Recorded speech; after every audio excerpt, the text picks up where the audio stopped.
mad science. That's visual collaboration.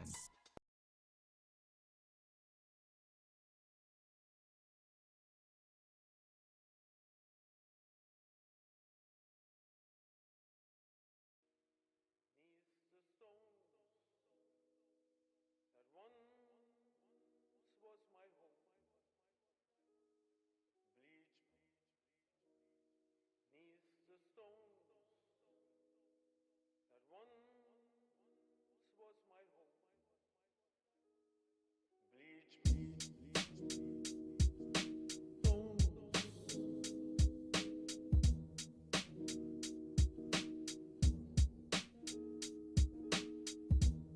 bleach stones, stones.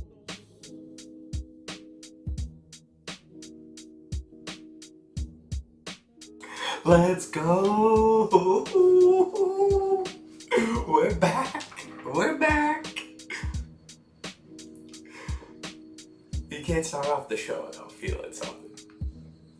And I hope that's a two-lens feel, you know? Like it's coming through my lens, that feeling, and I hope it's going that way too. That's really the point. But there's always a moment where I'm like, you felt that, right? Because I felt it so much on this side.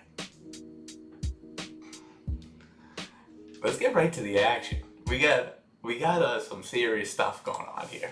We got some serious stuff going on here. First of all, if you don't know, you should know, and you might know in about a couple seconds. This is Tea Time, and I am your host, Tony Mer. And this right here, this feeling now, that's called being teed up. We're teed up for a big night, and quite literally teed up because we're doing baseball. If you haven't noticed already, I'm in my coach's fit right now. You can already feel the disappointment and the shame I feel in you for striking out, swinging at bullshit, because that's what's coming tonight.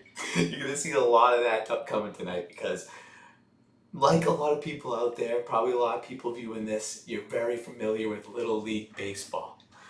That feeling that you had back in the day. You go down to the park, you have a slush, you have a hot dog, you hit a couple home runs. There's parents fighting in the stands. There's kids fighting in the dugouts. I mean, that's really where you grow up, is the Little League Baseball field. So the fact that we get to bring tea time to Little League, and not only that, it's the New England Regionals. We're talking my home state, Massachusetts, representing New England, possibly going to Williamsport. And then we got not the New Bedford, just the old one, Bedford, New Hampshire, coming against them. So we got Bedford, New Hampshire, and we got Braintree, Massachusetts. And you know who I got being from Mass? I got Massachusetts all day. And just in case you're wondering where you're going to find this Little League game, it's coming on ESPN right after North Carolina, Japan in the Softball World Series. These ladies deserve some respect too, but you're not gonna get prime showtime this early. We're catching the end of this game though. Should I jump right in there? Hold on there. Hold on. This might be worth getting into. You guys, you get what it is, right? I mean, I'll say it again because I've said it before. This show, Tea Time, it's a multiple device show. I'm sorry, it's exclusive like that. You need two devices. One, to watch the game of the week selected by Tony Mer in Tea Time as a collective. Well, North Carolina 2 outs away. In Tea Time as a collective. Hold on. Lost it for a second.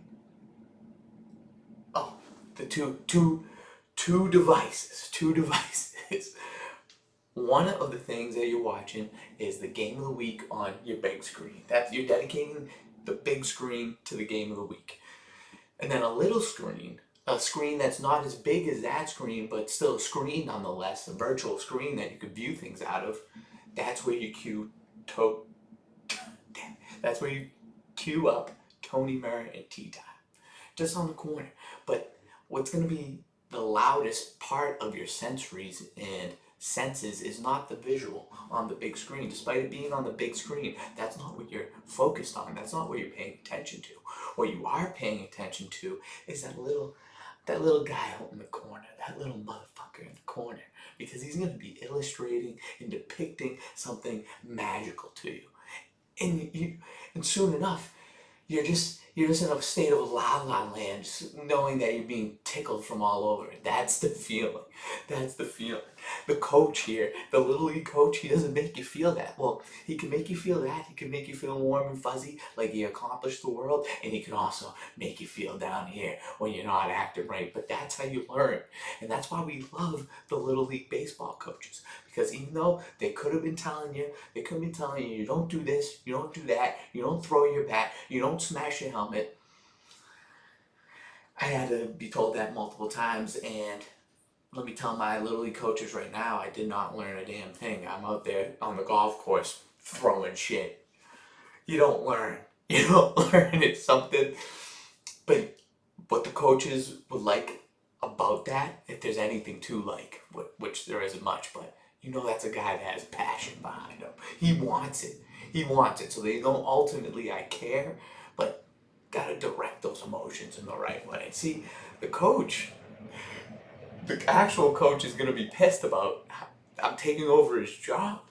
Speaking of the coach, we're gonna get into a couple things later on.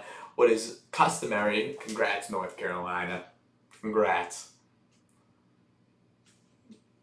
North Carolina is advancing to the. Did they win the World Series? Was this it? It had to be. Why would be North Carolina be playing Japan anyways? The way the girls reacted. Oh, they're advancing to the championship game. This team is very good. The way they reacted to that win, it was very professional. So, a tea time show comes with show notes, and it feels like a disservice for me to come in here and not know the facts. This game being played in Bristol, Connecticut. If you remember your Little League baseball days, travel matters. Travel matters. Where that game's being played matters. And the fact that Bristol, Connecticut is closer to Braintree, Massachusetts than Bedford, New Hampshire, it probably feels a little bit more comfortable there. I think a lot more Massachusetts are going to Connecticut than New Hampshirites. I might have to call my friend to know what a New Hampshire, a civilian of New Hampshire, or what would be the civilian, not civilian, a member of New Hampshire, a resider of New Hampshire. Are they New Hampshirites? That sounds right. Here it is. Okay. We got Massachusetts versus New Hampshire. Wow.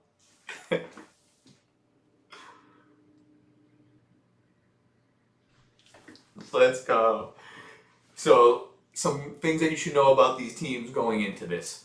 Braintree beat Maine and Vermont on their way to this. Hold on. Braintree, oh, you know what? I just thought of something that'll be there next time, okay?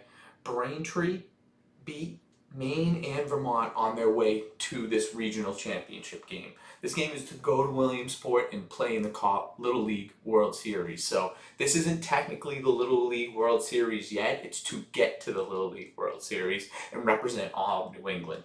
If you remember, if you're around my age, 30 years old, back in the day, there was a Saugus team from Massachusetts that went on a huge run and played Japan. They got smacked by Japan, but the fact that they even made it, and I knew a couple kids on the team, that was something that sparked your interest in the sport. That's what made you want to play Little League, is you had a chance to go to Williamsport. And the fact that these kids aren't even at Williamsport yet, and they're on ESPN and the Tea Time airwaves at the same time, that's how much excitement is behind Little League baseball, and that's how big of a game this is. So they slaughter ruled two teams on the way here, and the weird part about that is, well, they're 16-0 as well. They have not lost this whole summer, and it will be their first, it was their first Massachusetts state title in 72 years. So the town of Braintree, you know why they call it Braintree? That's a story for another day. Just picture brain leaves on a tree. A tree that looked like a brain stem. You get it. Are trees the brains of nature and of the world? That's not what this is about. Can't be going existential on it. But I'll leave that for you to think about. 16-0 Braintree, haven't lost this summer, first state title in 72 years. Their coach, Frank Fasoli, I'm riding with him. A fellow Italiano, of course I'm riding with Frankie. He's got a kid on the team too. That just goes customary with it. They focus on consistency, focus, and team unity with an emphasis on pasta parties. Oh yeah, Tyler Johnson on the mound. Look at this kid. Imagine having to do that in front of the camera. Like they're all doing this. Come on, you can't. Not everyone. Also, I don't like how in Little League nowadays they allow high numbers. This kid's 88. I saw a number 99 hit maybe a 500-foot home run. But keep it. It's got to be less than 20. Ideally less than 10. I'd like you to have 10 kids on the team. So the thing about, let me see what else we got on Braintree. So the weird thing. This is something to consider. Is Braintree won those 2 games to go to the regional finals, this game right now, and only by winning the state tournament, Bedford reached the regionals. They didn't have to play in the regionals. They just had to win their state, which I thought was a little strange. Makes me wonder, and I don't know this, when's the last time Bedford played, and when's the last time Braintree played? What Braintree has in their favor is they're on a huge streak right now of just killing teams, but they haven't faced any real opposition yet. There's no friction. And once that friction comes along, you know how things in this world tend to react to friction? They heat up. So can Braintree stay cool under pressure? Or are they going to feel the heat from that frying pan? And can Coach Frank Fasoli, can he guide them in the right direction in spite of being faced with this heating pad that is friction? Not often you get those type of rants here. Well, you do, but that one felt a little different. Let's see. I mean, and then the only other information, there was a lack of information coming from the New Hampshire team. I wonder if that's selective processing by the search engines, knowing that I'm in Massachusetts and wanting to be fed Massachusetts information. I would invite anyone in the chat, if they would like to go against me and pick New Hampshire, I'll take that on. There's no real action on the Little League World Series, but this could be some action. I could take some side action. You know, Coach is showing up with his water bottle, and you can tell his demeanor. A lot of coaches, they can just sip it the same way every time, just a real swift sip, and they usually would do this, like spit it out. You know how it is. Other ones, you could tell how pissed they are by how fast or the style they drink this water bottle at. Like really animated on that. That's how you know. That's how you know Coach is pissed.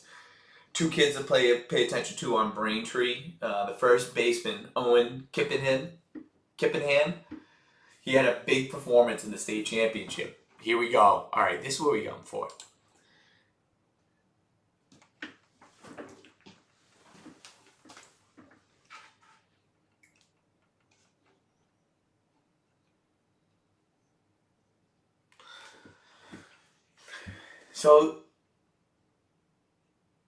So they did play Vermont? What was that bullshit with the can't trust everything AI gives you? I'll tell you that much, kids.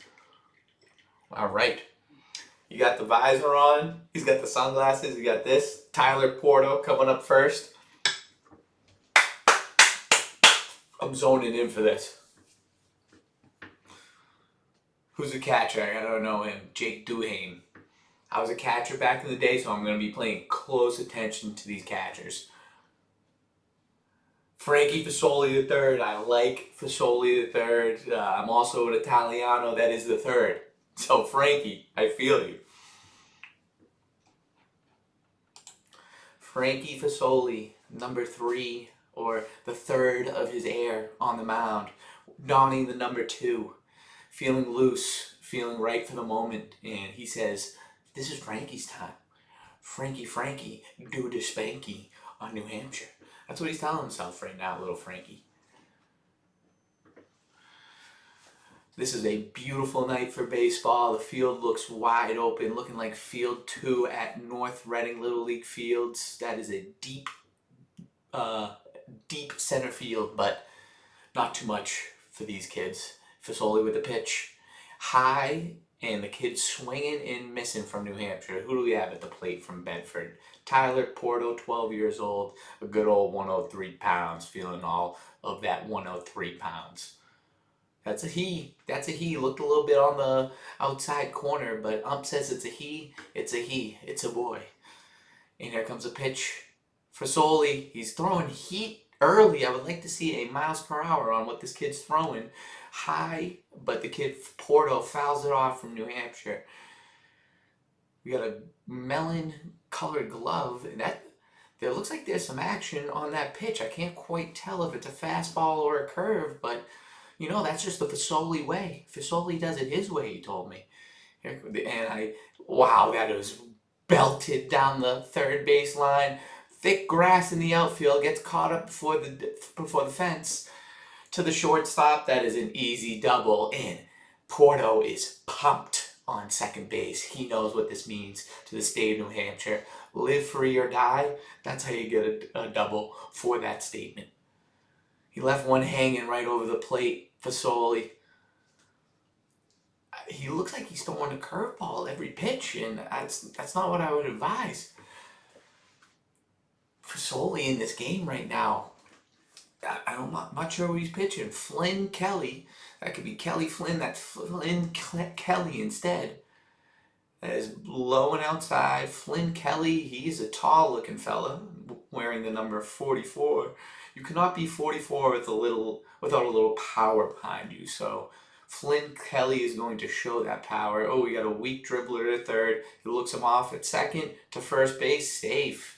He did not need to look him off. He was right in the base path. Didn't need to do that. You gotta make quick plays on a field like this. We're talking short distances, quick decisions. These guys, these kids rather, they're making the type of decisions that pros make on their field. Just because the size comparison, a little bunt. New Hampshire doesn't play small ball. Oh, he did exactly his job. He did exactly his job. Lays down a bunt. New Hampshire playing small ball to start off right there. The kid celebrates it too. They play for the team, New Hampshire. If he's celebrating getting out at first base but laying down a perfect bunt, my coaches used to tell me if you can't bunt, you can't play baseball. Fasoli's feeling a little too comfy with that curve, and you know, with his dad, Fasoli Jr., being a coach, the calls are coming from him. You gotta have your catcher be calling this. Ryan Colby, 120 up at the plate. I think when I was 12 years old in middle school, I think I was like 130 or 140 and stout, but I was probably 5'4" or 5'5". We no more curves. No more curves for Soli. Don't get too comfy with the curves now. We got 1 out, second and third, 2-1 count. Fasoli back at the mound. He is throwing curves, and he's throwing them like he's got plenty to spare. There's another curve, but he gets him chasing outside. I'm telling you right now, the amount of curves that this pitcher is pitching, it is not good for the longevity of that arm. They told you that at a young age. It was at a young age they told you that. Fasoli in the windup. And another curveball outside. It was a little too outside for my liking, umpire. But Fasoli with the strikeout looking. He's showing some resiliency on the mound here. See, that's how you come back. That's how you come back. You don't get shook. That's what the coach's son, he knows how to live up to the moment because the coach puts him into those pressure moments. He wouldn't put him in this, I don't know, because it could go either way how the coach's son ends up pitching this game. He's either right for the moment or he's just there because he's a coach's son. We'll see right now. Out of Fasoli. Ben Marlowe. Okay, we're talking 5'11". He's 12 and he's 5'11". That is an issue. This kid is looking to go yard every chance he gets. I think they're easily giving him first base right now, 3-0. They're gonna give him curves outside. If I'm him, bunting, showing bunt.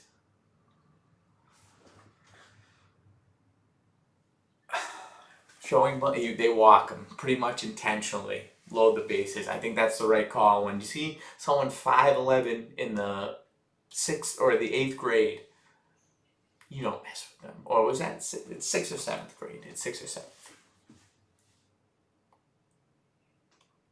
That's a strike. The ump is late with these strike calls. It's a delayed reaction on it. I think he just wants to be absolutely sure.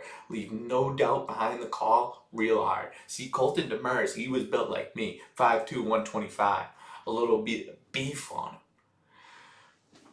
See, when I was their age, I was donning a mustache. Kids used to ask me to talk because I was the only one who had went through puberty first and my voice dropped. And my friends say they could pinpoint the moment when my voice dropped. We were playing basically ultimate frisbee in the front lawn, and I don't want you thinking that we were the ultimate frisbee guys. Like, I know how that sounded. This was a once in a great while thing. This might have been the only time I ran straight into a bench. Got it across my ribs. Oh my God, I got rocked. That's how you get out of it, Fasoli. That's big. That's a lot of momentum for the team. To go down in that situation, you're not down yet, but you know you could be out right after the first inning. Fasoli knows, big Frank Fasoli Jr., he knows the importance of that out right there. That's going to change the outlook of your team. So I have a couple things that I would like to pay attention to during the break in the junction. My favorite thing, one of my favorite things within the Little League World Series is when they had their stats. Tony Murr, 5'5". This is my middle school, 6th grade stats. 5'5", 130 pounds. But it also says a fun fact. Favorite teacher, favorite subject, favorite show, favorite movie. So what I wanted to do into these commercial breaks, or into these breaks in the action, are we go through these. We go through these superlatives to see what old Tony Murr would do. I would say old being the 30-year-old version, or young Tony Murr would do, the 12-year-old version. And we're going favorite fruit. Oh, okay. Next one. We're already back in action. That's what you gotta love about Little League Baseball. They don't even need a pitch count. They're going up there. Outscored opponents 25-0 on the way here. All right, coach, get into the game here. Ryan Fennell, number 4 behind the plate. That's a good number. That's a good number, Fennell. I also like Harry Kuka. We got Henry Kuka. Charlie Doolin the 4th. Jack Cushing. Wow, great names out of this bunch. Tyler Johnson, 4 innings pitched, 4 hits, 3 earned against Vermont. Not great on 85 pitches. He's the type of kid too. He's not wearing it all the way down on its head. It's not like this. It's not like this. It's level. But maybe it's a little bit up in the back. I'll tell you this much. I don't like that style. It reminds me of too much of a lackadaisical style. If your hat's not all the way on your head, are you in the game? I'm telling coaches telling them that early. I don't like how you wear your hat, kid. Your hat's not on right, so neither is your head. Okay? So fix that hat and get back in there. Logan Needle, 4'8.5". If you're 4'8", you gotta be getting that half inch. That's how you do it, Logan. Look at this kid, Logan. Logan Needle. You know he's an expert bunter. Expect a bunt from Logan. Oh, team's pumped up in the background. Here's the pitch. This kid's throwing heat. This kid from New Hampshire is throwing heat early. Wow. I can't believe the zip on that ball. Way harder than Fasoli on the other side. And here's the pitch. Ooh, it was splitter, it seems like. That wasn't a curveball. That was a pitch that just dropped off.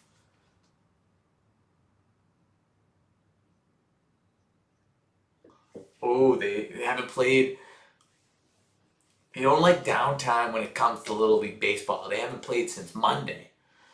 Logan Needle, I want to know his on-base percentage. He doesn't not get on. Look at the strike zone. Look at the strike zone we're dealing with. That's it, Logan. Get on base. He was throwing heat, but this pitcher's having a hard time finding the plate. You always see a lot of sportsmanship when they get on the big screen. Is that something? I bet like the officials there are telling them like a lot of fist pump guys. Like it's all fun. It's all fun here. Don't take it too seriously. Once in a lifetime opportunity. Wow, Coleman Guthrow. He's 5'5", 150. Is this what I looked like? How much did I weigh? How much did I weigh when I was in 6th grade? Oh, over his head. Oh no. Losing control early, Johnson.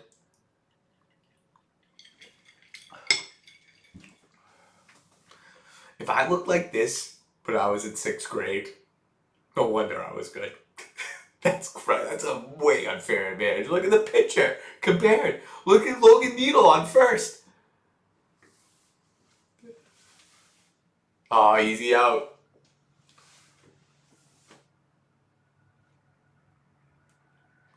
Logan Needle is going to move it around the base pass. Look at Fasoli with the arm sleeves. This is such a Boston guy. Frank Fasoli. Come on, I'll clap it up for you. That's exactly what you want to see on the sideline. He's serious but knows what he's saying. Why aren't we getting an MPH? We need a speedometer on these pitches. I like what they're doing with the Braintree hats too. They got the B like the Red Sox and they're going with the light blue.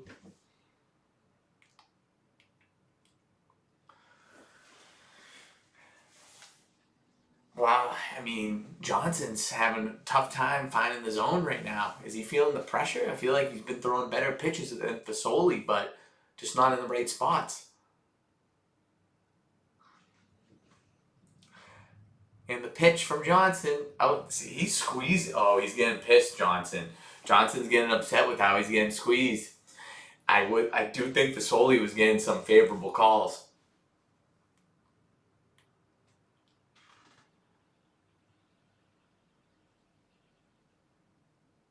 Yeah, you gotta call that. Fasoli was getting those pitches. Johnson, he's looking at the dugout right now and I would do the same thing. Like, coach, you gotta say something for me. And he says, throw the pitch. Throw the next pitch. That's it. Step off the mound. Get your wits about you, Johnson. Here comes Johnson. He's looking at the catch. Catch moving his fingers in rapid succession. Oh, the splitter that just falls off the table. Now that's a nasty pitch. What I will also say about this hat style is it does lend to being a nasty pitcher.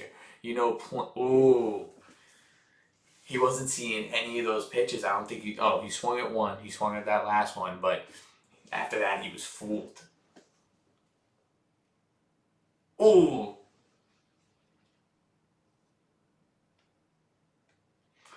These kids throwing a lot of breaking balls, but here comes Johnson with the pitch. Taking quite some time to throw it. Oh, fastball right down the pipe. He's starting to find a groove here. Look at this orange and yellow bat. That bat just screams boing. It's going sent like a bouncy ball. Oh, you could hear it right there. Foul ball down the third baseline. Here's the catcher, Fennel. He was batting fourth. Excuse me. He was batting fourth, donning 37. And what I will say, Fennel, is 3-7. Those were my numbers back in the day. So the fact that you're a catcher from Massachusetts, donning both the 3 and the 7, a lot of respect goes to you, Fennel. No, you do the right thing here, kid. We're going down the first baseline with this. Let's put it in play. Yes, yes, yes. That's a good hit. Oh, he does. Fennel's coachable. He does right what I says. He just puts it in play. Ground ball. Just puts it in play. Bat on the ball. Move the runner. Ryan Fennel. That is a team play. Look at that.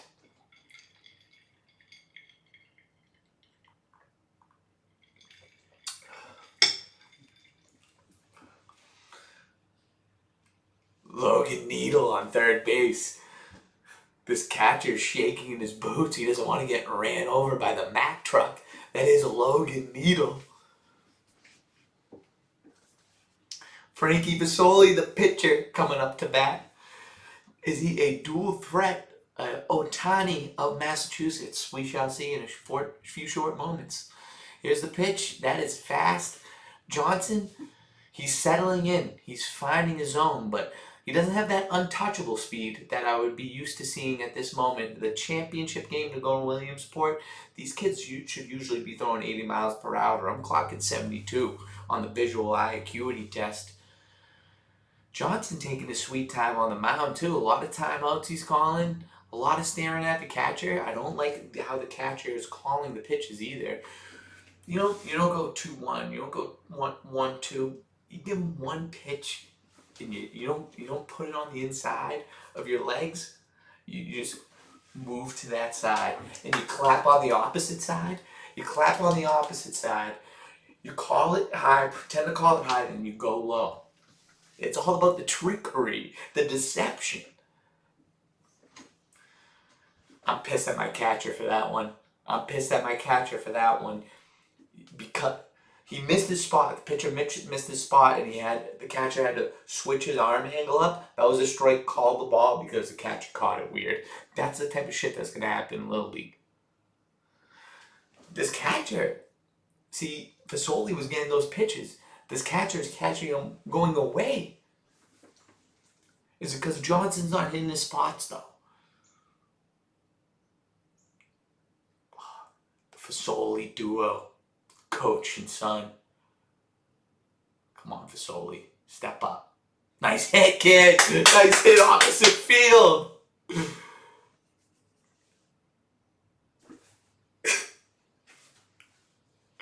Call. They challenge shit. Here. See, that's what you gotta do, Little League. Just keep running. The kids, they wait. They catch the ball and they wait. If you just keep going, that's how they just keep on moving. I can't believe this is because of the NBA. This is because of the NBA, the way that we can do replays, because after every single play, they go like this, replay. And I can't believe they allow that in Little League Baseball. There shouldn't be cameras like this. This is the fun of the league.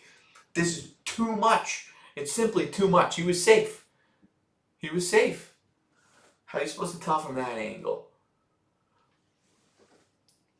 Whatever. Let me see. He was out.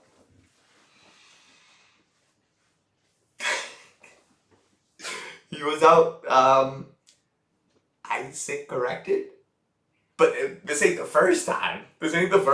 But you can still agree that having replay in Little League just doesn't feel right. That takes away from the fun of the sport. The replay came in handy.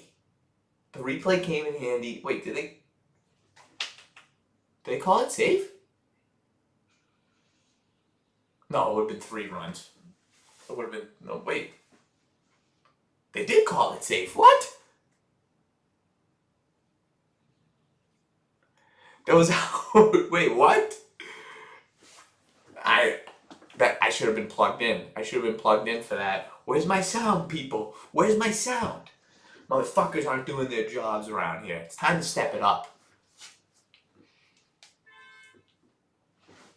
There's my producer. There's my sound guy. He just left the building.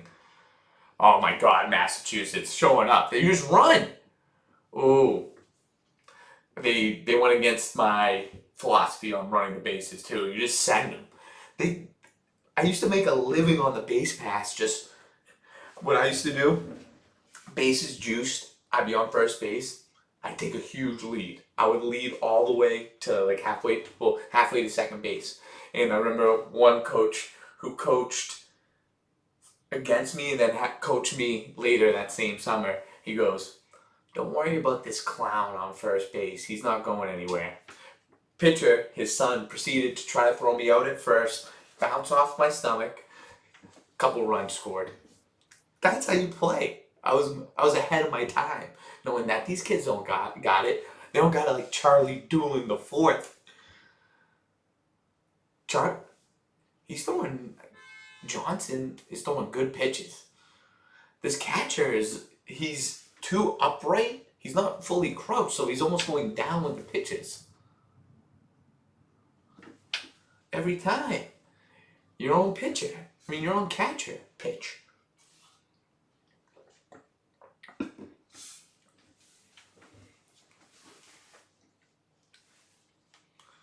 Johnson with the pitch.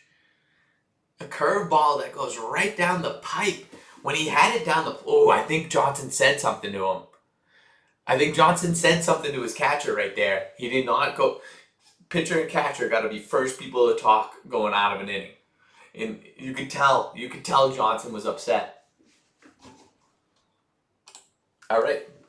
So, like I was saying earlier, some superlatives, Little League World Series style. Favorite food, we're talking 12-year-old Tony Murr, 12-year-old Tony Murr, 30-year-old Tony Murr.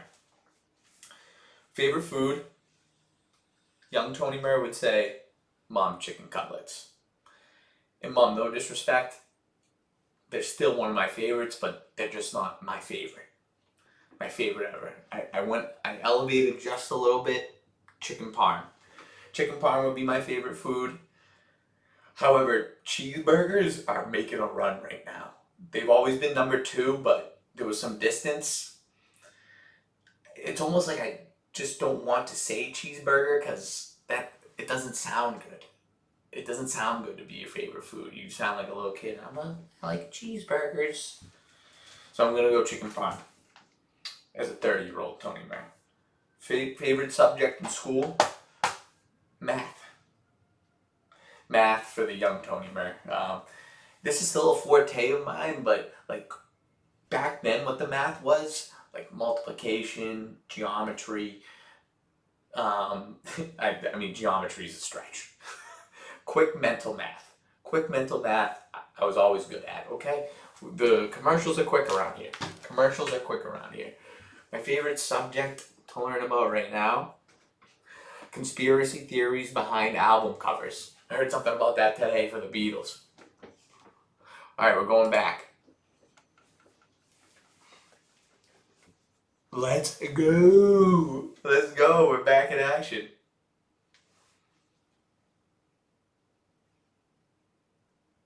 This is the last game of the regionals right here.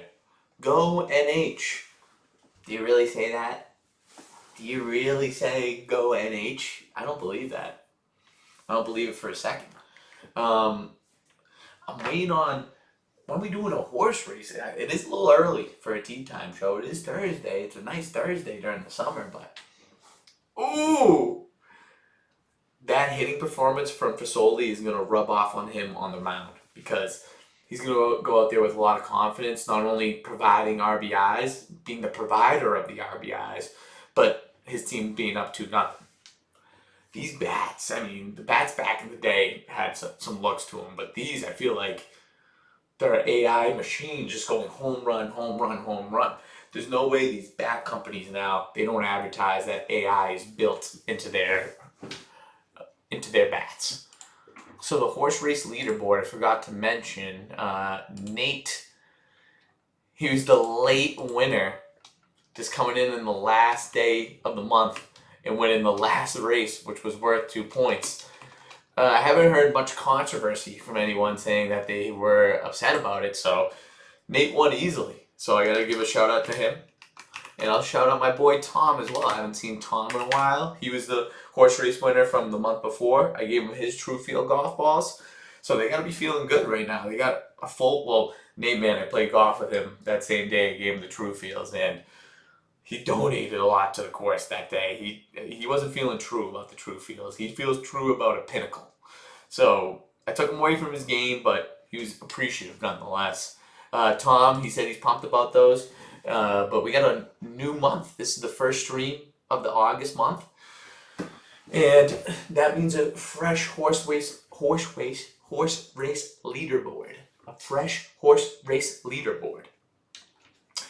So who's going to step up? Who's going to step up? We got multiple times to do horse races because of the amount of stoppages in play in baseball. Jack Duhane, the catcher. I got respect for you, kid. Let's see what you got. I gotta tell you, this visor is killing me. I feel like it's. You let the head breathe for a sec. He's got a watermelon styled glove. It goes green to pink.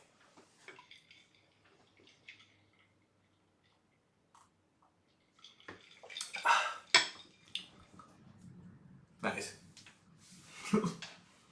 Oh! Catch it from behind the dish, trying to throw him out at first. Oh, staring him down, the kid at first. Like, why are you trying to tag me? I used to do that shit too. I'm those trained. Like, I'm safe. Why you still got your glove on me? Bad tag by first baseman. What a throw by the catcher, though. Why you still catch me with your glove? I play that shit. I was never the guy to try to pick someone off, though. I was doing calculations back there. I never thought it was worth the risk of throwing it to try to get him out. Oh, get him still. Catcher's not afraid to throw it back there. I was a statistician. I was the Zach Galifianakis meme, just doing all the internal calculations on the risk of throw. One time I got called up so I was playing Little League, got called up to the Big Diamond, and I was playing catcher. And besides pitcher, catcher might be the worst spot for a Little Leaguer to try to go play in the Big Diamond. It feels so far away. Whoa. It feels so far away. The second base, throwing down to second base. And they were stealing on me all day. They were stealing on me all day. And I wasn't even throwing it. Because I knew I could never get them. And the coach went to me, he goes, "You know what I like about you? You know when not to throw it. Every time is not to throw it in my world right now. I can't even reach. Why are you calling me up here? You, sir, are not. I know you're not a good coach because one, you called me up here to play catcher, and two, you say I'm doing the right thing back there. I'm not even throwing it. I'm not even attempting to throw him out." This coach, on the other hand, he knows what he's doing. All right.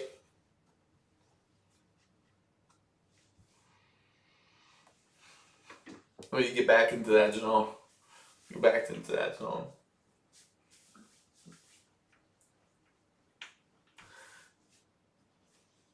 I know why.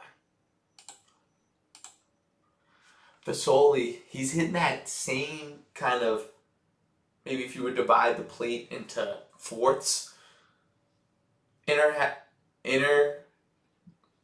part of the plate, well, outside part of the plate on the inside, half of the inside part of the plate, half of the outside part of the plate, and then that section on the outside part of the plate. He's hitting that, looking at the plate, he's hitting the left side of the plate, outer half, not over the plate, out of all the sections the most.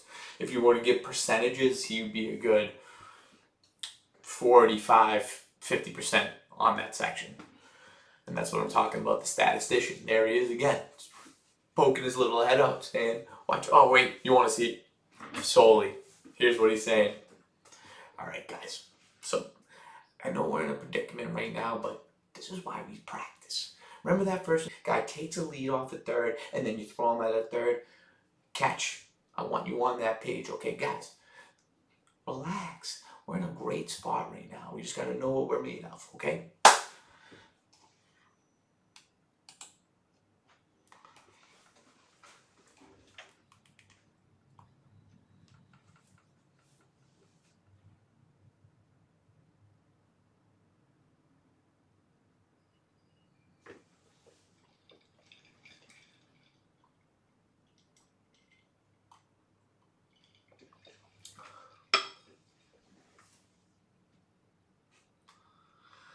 That's a strike.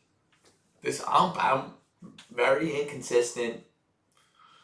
Fasoli on the mound here. We're talking top of the second and third. I mean, that's the play. If it's Little League and there's a runner on first and third, might as well be second and third. That guy's always stealing that, never throwing that. He said, this is what we practice, fellas. That's what Fasoli's saying on the sidelines. Anderson Tucker, number 99 at the plate. If you're number 99, you better know how to hit the ball out of the park, kid. I'll tell you that much when you pick up that jersey on me. Curveball.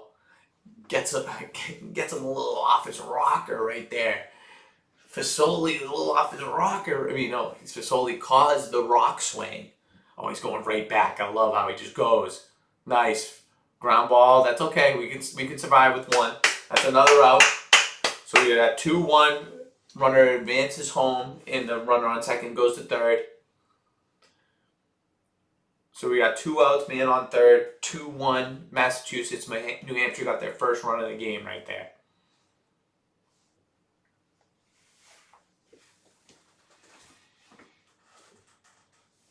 Here we go. Fasoli does not get rattled in these spots. You saw it in the first inning. Showing bunt. That was not a strike. Oh, wait, because he left it out there. He left it out there. Wyatt Malater.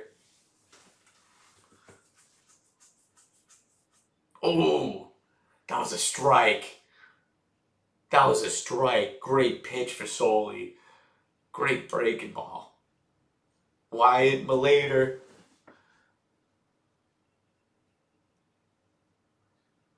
Oh. Guys, I don't have a good feeling about Malater. It's a good game. It's a good game. Malater with these pink batting gloves choking up an inch on the bat. No shot. Yeah, no shot, Malater. See you later. You queued me up. I had to do it, Malater. I know you're just a kid. I'm sorry. I'm sorry, but I had to say it. Malater, it was a layup, buddy. You should see it from my side, okay? You would say the same shit, kid. You gotta call it how I see it. How about take those batting gloves away? Just go at it raw. Malater, that's how you really show me something. Oh, wow. So, you see people from Instagram on TV ads. Oh, wait. So we're going back to the superlatives. Favorite movie back in the day? Longest Yard.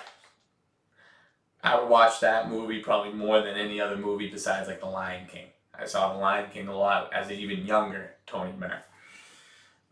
My favorite movie now is Ray, with Jamie Foxx playing Ray Charles. It's an odd answer, I know, but that is the answer, and I'm sticking to it, standing on business. Favorite show right now, I would say, well, back in the day, I'm trying to think of what I would come home and watch. I feel like Boy Meets World. That's one that I really liked back in the day. But if you gave me like a guilty pleasure show back in the day, it was Hannah Montana. And you can't, what I used to do is I used to take pictures with my flip phone at like moments on the screen where she looked hot and sent it to my friends and be like, oh my God, did you see this? This girl's so hot. T. Like when you said a lot of T's at the end of hot, that meant she was really, really hot. So that was my guilty pleasure show back in the day. Favorite current show? Of all time, I'd probably say Sopranos. right now, I'd say I'm not really a show guy. I was watching Suits. I saw a couple episodes of Suits with my brother. That was a good one. But favorite current show is Always Sunny. They got that new season going. Walk up song back in the day. There was a choice of three. Soul Survivor by Akon. I'm a soul survivor. Cause everybody know the game don't stop. Trying to make it to the top for your ass get popped now. If you a rider, yeah, I'm a soul survivor. And I would be like in my mom's outback in the suburbs, North Reading, living comfortably, but you still felt that. Or I put on. I put on for my city, I put on for my city, I put on for my city, I put on for my city, put on. See, I think that's the Kanye West version. I feel like these still owe me checks. I feel like still know me best. I get the money and the fame, and that don't mean shit. I got the Jesus on the chain, and that don't mean shit. Cause when these Jesus pieces and one of these one of them Neesons on, I let my nightmares go. I put on for them buddies that I know at the show. I put on like damn, easy, you don't know it's no more. In the big chain on me, and the got flame on me, and the ass big on me, in the top money, go on me, don't me what we had tonight. I don't know any of the words, but similar to early in the show, if you felt that, then you felt that. And then I'm no quitter. I'ma go getter. Whoa, I'm no quitter. Alright. Back in action. Had to go on that tangent just because it felt so right. We got Johnson back on the mound. Pitch number 34 with 2 innings, with an inning and a third of play. He ain't lasting very long. He ain't making it past the 3rd inning, I'd say. 1 out, 1-0 count. Real hunched over batting position from the batter. Look at this. A lot of slushy options. No refills. They know to cut down on the sugar for the kids. You can't get more than one. Let everyone get a turn, too. We're sharing. How do they know if they got a refill, though?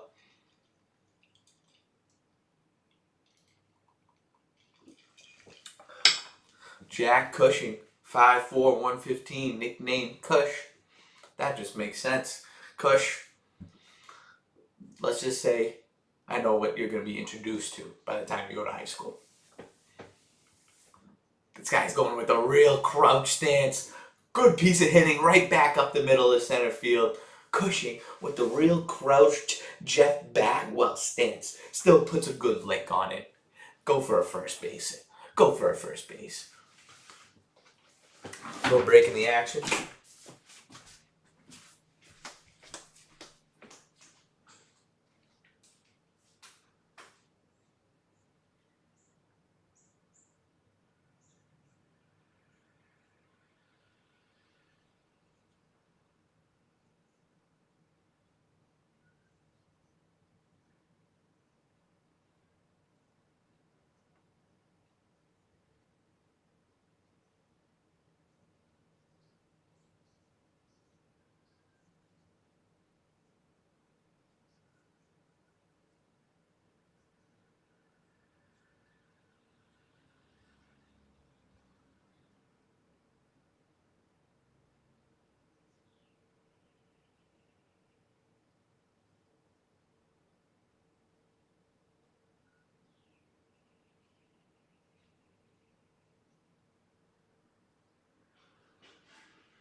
There's going to be a point where someone's going to cut up a video of all the times I do a pee break and count up the amount of minutes I've been out of stream peeing.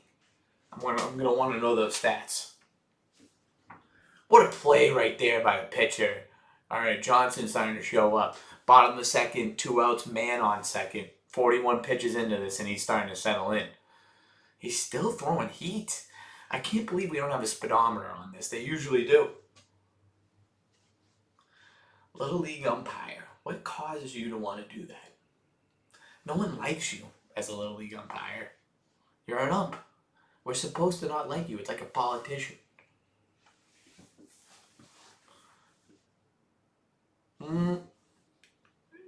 There you go.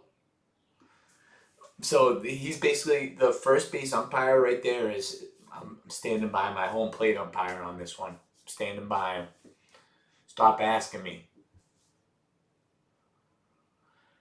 Johnson's starting to pick up the Fasoli style of pitching, hitting that outside part of the plate. Cam Nauman maybe, favorite celebrity Adam Sandler. He's from New England, of course. Yep. Okay. First and second, 2 outs, bottom of the second.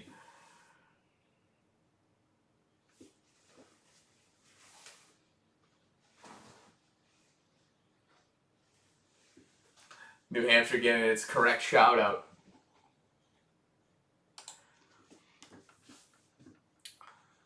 We got Trevor, I think, at the plate. He has a real low stance on the bat, real low grip. Johnson with another pitch. Inside. Trevor ducks out of the way. Trevor Inglis, age 12. 410, 110. Johnson with another pitch. And that's, Trevor looking a little off balance right there. Is that an Omaha bat? It looks like it's got a lot of pop. Trevor, he's not looking too confident at the plate after that last appearance. He's also number 57. That can't mean anything good. Is it 2-2? 2-1. 2-1 first and second. I don't have a good feeling about Inglis up there. He's wagging his bat like Sheffield. Can he hit like him? Oh, he moves his hair last second. He's not paying attention. Yep, that is a strike. That was always going to be a strike. And Trevor's thinking the same thing to himself right now. He said, why did I fix that piece of hair? Or he's still thinking about it, which is a bad thing. If you're really in the zone, Trevor, you ain't touching your forehead right now. Come on, Trev.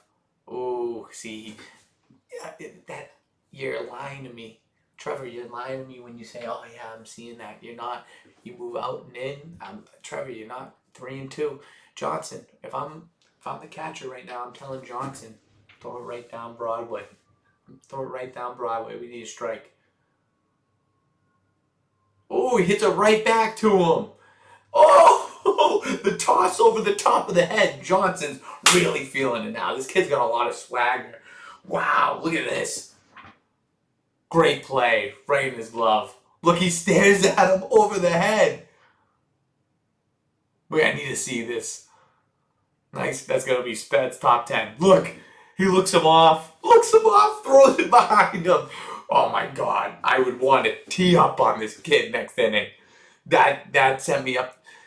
I like it, but if I'm on the other team, I'm getting everyone together and pointing that out. I'm pointing that out because we gotta start really going. This is what this game's about.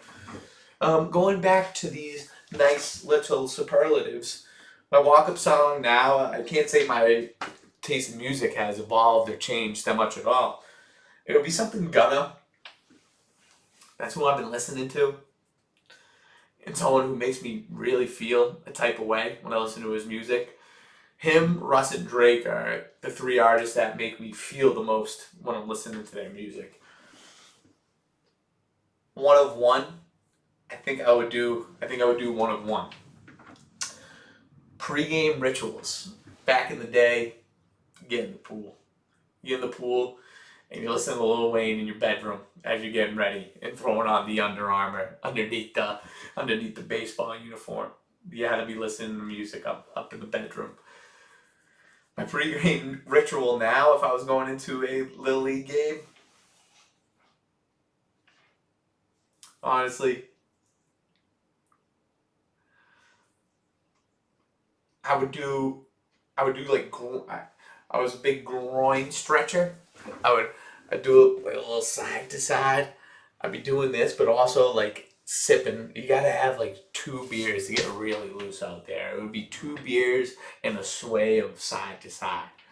That's how I'd currently warm up. That would be my pregame ritual. That coach right there. All right, let's get back to the action, boss.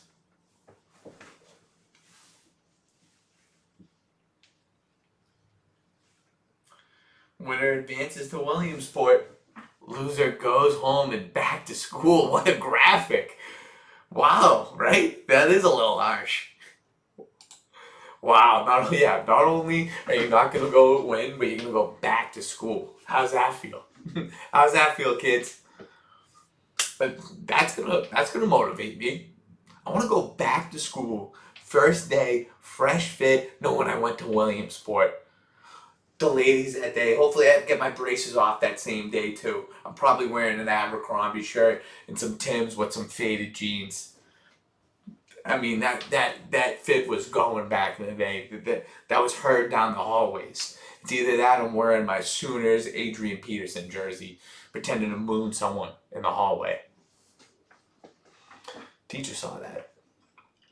She goes, go ahead, do that. See what happens. All respect, lady. I would never. Nope, that's not me, lady. All right, Cal Coughlin, left fielder, number 7, up at the plate for Bedford. That's a strike. Oh, we got Fasoli's out of the game. We got a new pitcher. And quite frankly, I don't know why he wasn't starting. He is a hoss, number 33.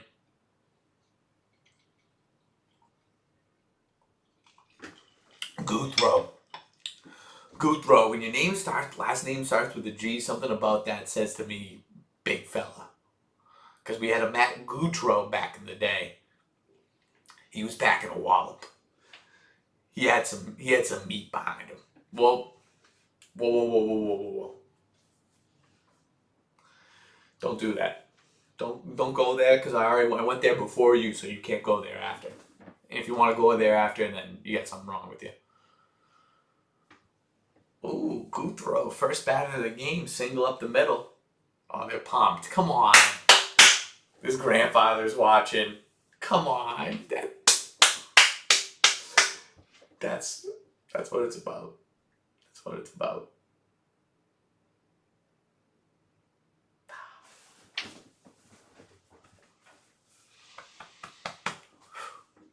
That one got to me. Perfectly laid down bunt. Can't be hesitating. Got him out at second. Not so much fun. I mean, not so perfect on that bunt anyways. He got him? Really? Yeah. It was right back at him, that bunt kid. All right, let's get back into the... Yeah, he got him.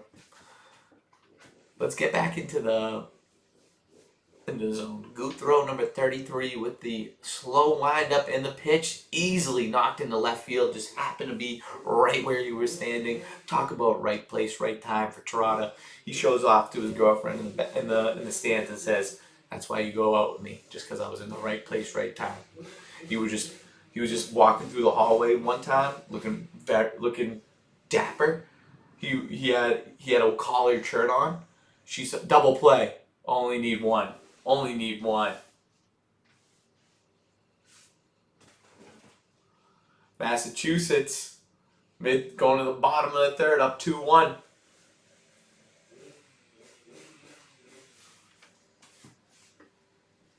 Oh, jeez. Rashawn Slater got hurt. That sucks. If I could have any superpower, back in the day, I probably would have said super speed. I was still an athlete at the time and could utilize it. Any superpower, I would probably go with teleportation now, to just show up anywhere you'd like in the world. That would be incredible.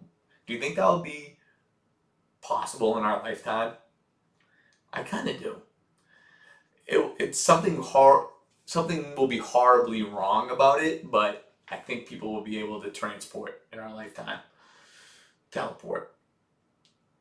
One snack to eat forever. Back in the day, you know what I really love with those granola bars, those Quaker granola bars. I would put down 3 of them, one sitting. One snack I'd eat forever. Now,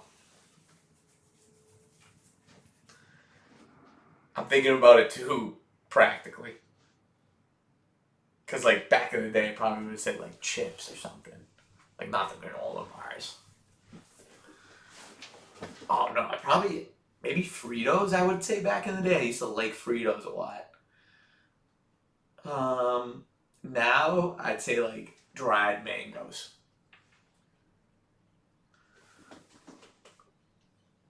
Who would play me in a movie? You know what I'm talking about, Play. And I know I can count on you for keeping it real. I think your superpower might be keeping it real. That or birthing humans. Good job on that. Not a lot of people get to do that. You created something. You and that other guy. But you made it happen.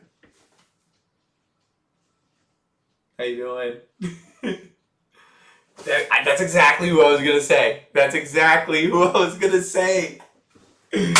Oh, yes, that's exactly right. Back in the day, I probably would have said Sandler, but Danny DeVito's right. All right, we're going back to game action. Ooh, what's his name? Logan Needle. Basically, you just want to not let Logan Needle get on first base. He's a menace on the base path. Johnson winding up with the pitch. High. Oh, he says that's a little. I thought that was a little too high for Needle right there. He crouches down, trying to shrink up that zone, but maybe not so much. Oh, okay, right up the middle. Needle, get there! Oh, if you're in that spot, sure, we can do a horse race. A little Blangan versus Murnane. Wait, all right. At the end of this you guys gotta stick with me. At the end of this half inning, you better be watching the Little League World Series. We got Johnson up at the mound and quite the hoss of a 12-year-old at the plate. I think this could be the kid that I was talking about earlier.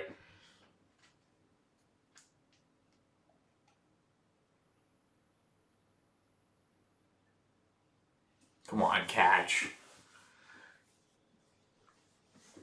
Johnson.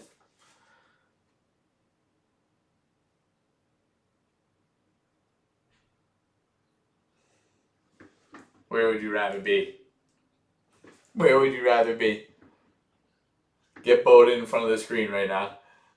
Hi, Bowden. This is your most famous uncle. I'm wildly successful and 17 million people are watching me, including you. Hi, Bowden. He's gonna say like when he's 3 years old, he's like, where's that TV guy? I want to see the TV guy.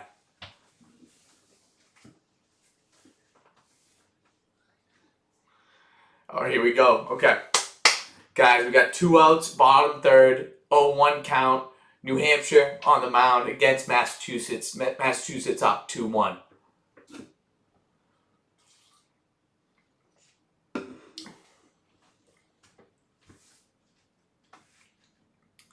Oh, we're having a conversation with Ump right now. What are you upset about?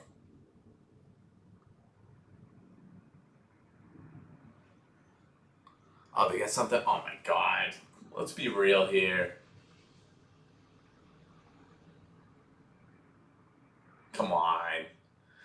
You want to be perfect with this?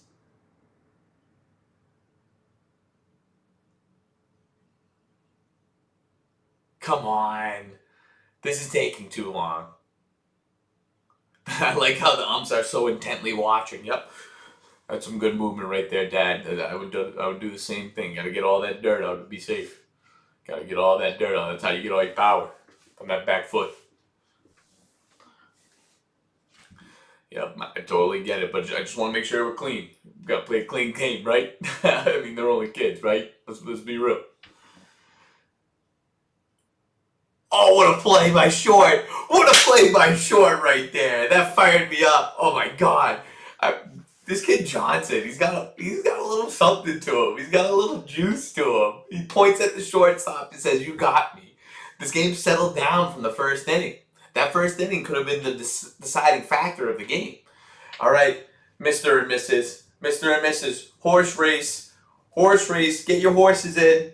Get your horses in. Get Bowden to number 2. Get Bowden a number.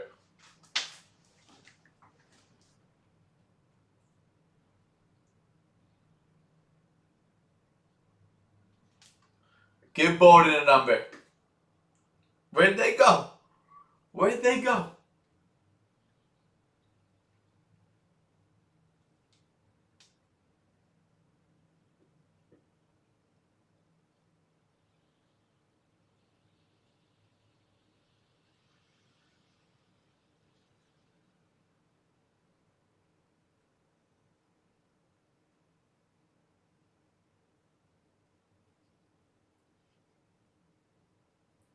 Oh, here we go. Sorry, I looked down for a second and bang, bang, bang. Blagan wants 4. Bowden wants 1. Connor don't give a shit. He knows 6 is, he'll take the 6 when it's available. I like that. Hey, I need you calling into the show. We're going to do a horse race and you can call into the show and we can actually have a quick conversation. Here we go. Whoa. All right, there's a lot of wires and there's my feet. Okay, here we go, people. This horse race track. This horse race track could use the same treatment Johnson got on his. Let's get this. Nope, I'm moving it the wrong way. Oh yeah, we're using our feet as appendages. Okay, so here's the thing. Do we want green or do we want red? Do we want green or do we want red?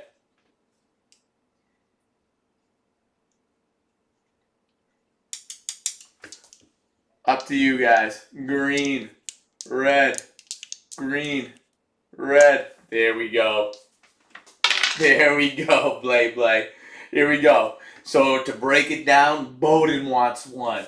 Blagan wants 4. Connor wants 6. And here we go. That's a 6. I mean, do we have to even say it anymore?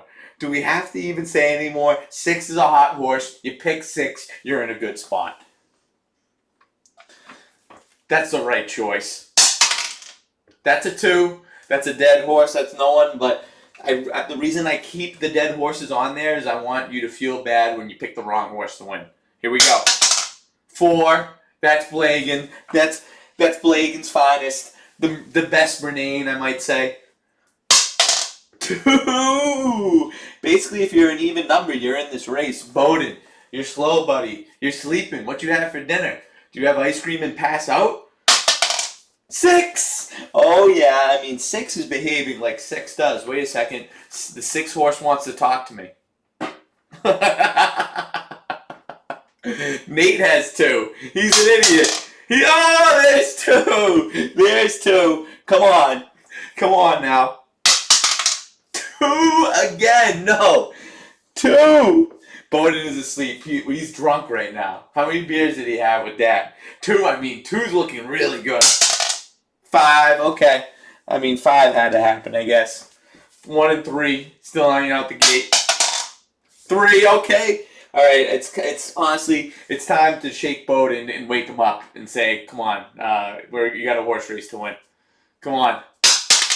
6, oh, let's go, Sixer. Be the right one.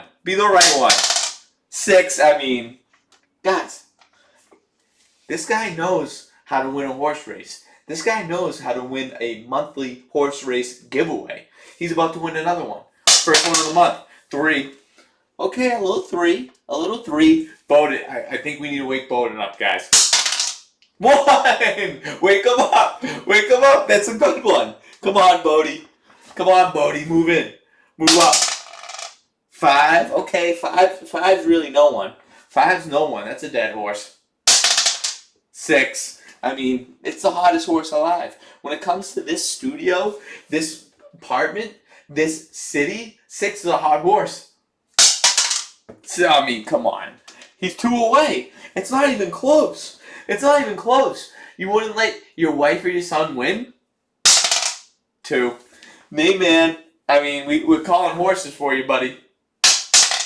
2. Oh, no, Nate. We got Nate in there from nowhere. This is what happened last month. 5. All right. That's just delaying the inevitable. 2. No, Nate. No. Was anyone considering 2? Was anyone considering 2?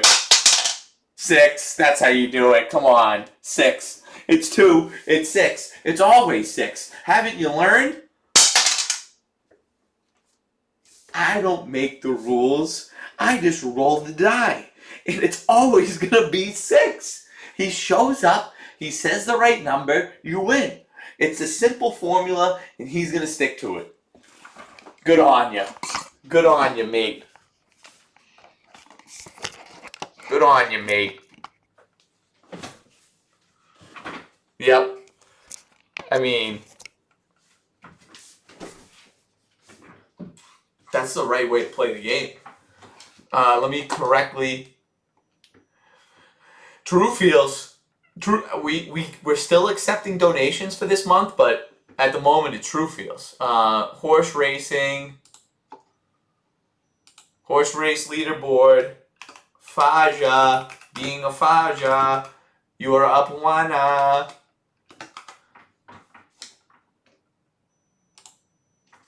Bang, ba-bang, bang, bang, bang. All right, let's get back to the action. Top of the 4th inning. We got Bedford up to the plate. Oh, double. Oh, no, he dropped the ball. What a double play that would have been. Horrible, horrible send right there.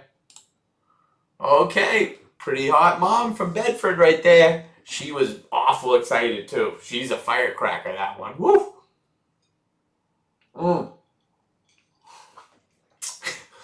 I actually like that idea. Do we, is it a punishment or a prize?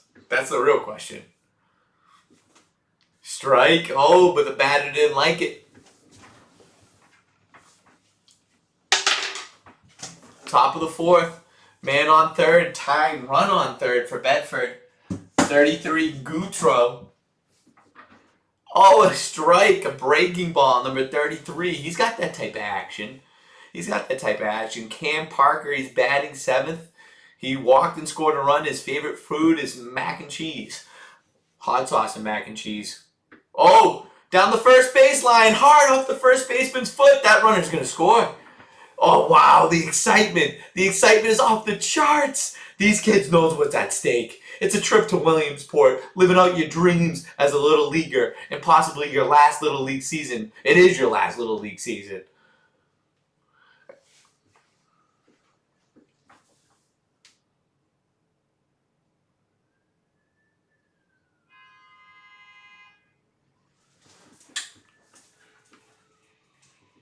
Two.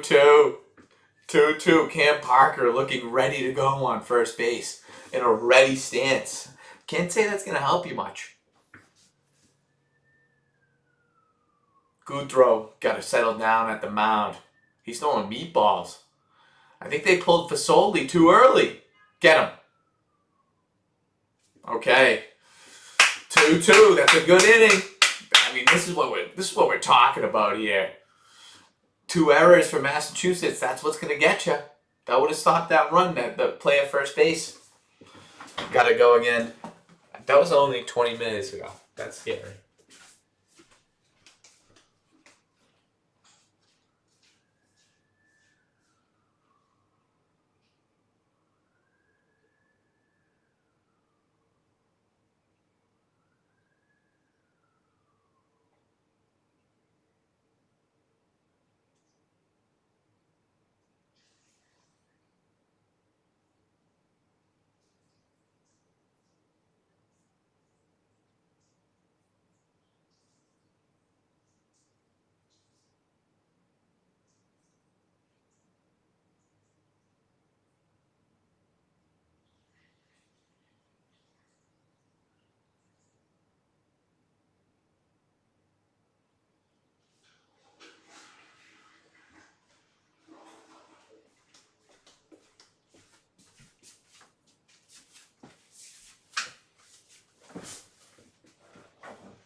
All right, we back.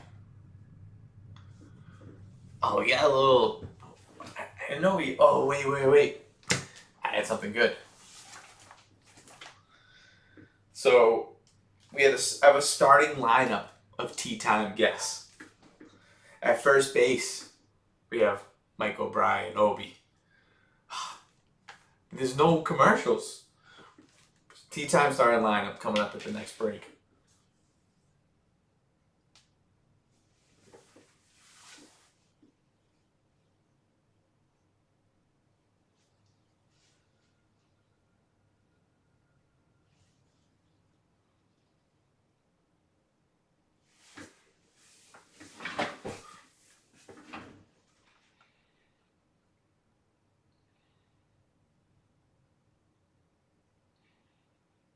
Here we go. I mean, who grows up in Delaware? Like, I've never heard anyone say that they're from Delaware. And those aren't the type of people I want to hang around either. Johnson still, I mean, right when I thought he was in pitching trouble, he's only threw 60 pitches to start the fourth inning. I said he wasn't going to get through 3. He settled down after that first inning. Right, here's the catcher again. He'll do what he needs to do. He'll do what the team calls for. 1-1 count, bottom 4, tied, 2-2.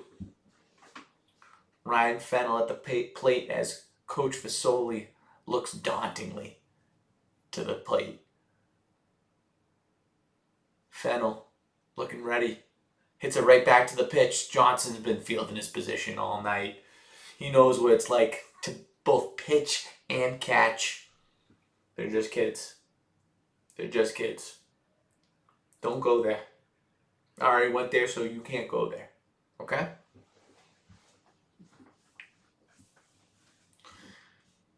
Johnson's been, after that first inning, he's been playing a hell of a game. He settled down. He found the strike zone. I think it's an 85 count for the pitch limit. So he's going to be, depends on when he gets out of this inning. You'd like him to get 10 more pitches in this inning. His favorite fruit is chicken. Fasoli, that is such the coach's son. He's bred to be an athlete. His favorite, all he gets is chicken. He gets chicken and rice. And his favorite part of it is chicken. His favorite food's chicken. Come on, Fasoli. As an Italiano, your favorite food's chicken? A little inside up. 2-1. 2-1 count on Fasoli, coach's son. And look, they're really, she's giving some FaceTime to Fasoli Jr. at the third base coach. Yep, that's outside. Fasoli's known. I think he's going to have a good eye. From the establishment. Well, what bar? Probably the establishment, but also where you drinking. We got Fasoli at the plate, Obi. 3-1 count. I bet he's going to walk. Yes, ball 4 outside. Fasoli. He's got a good eye. He was taught that way. And really, that's what's going to make the difference between a coach's son and a non-coach's son. Ski racing. Look at this kid. That's impressive.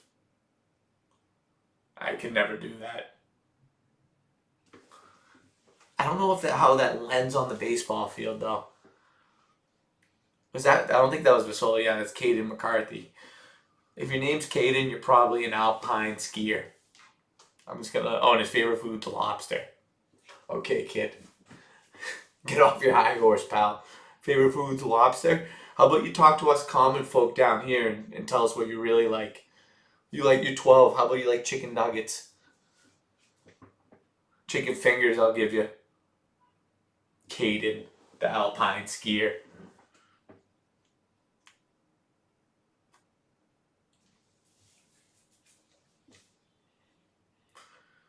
All right, so we got 1-2 count, man on first.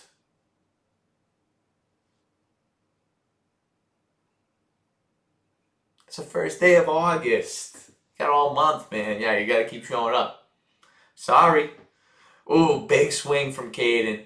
That's 2 outs. If Johnson gets to the next inning, he can't close it out, but he'll go through 5.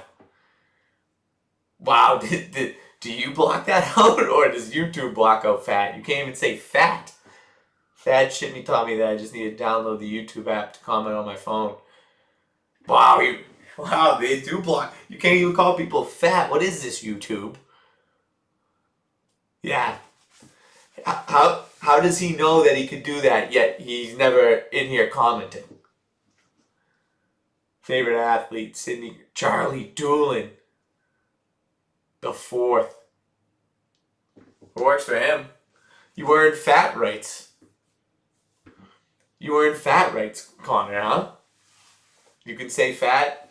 What is YouTube trying to say about you? Do they know what you look like? Do they know by the type of purchases that you make online that you might be a guy who wears extra big shirts? Good steal, Fasoli. That's how you get on second.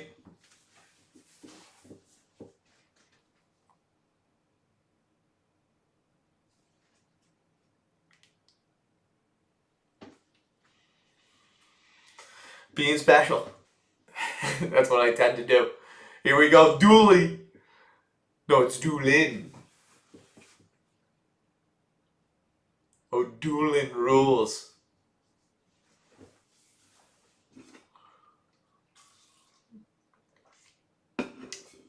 Come on, Doolin. Let's see what you got, kid. 2-1 count. It's inside. Breaking ball. 3-1. They wouldn't mind putting him on first base. That's what I said about the little leaguers. They'll hold on to the ball for an extra second or two when they don't need to. That's when you make your move. What type of beers are you guys drinking? I know Greg's drinking Lagunitas. That's a strike.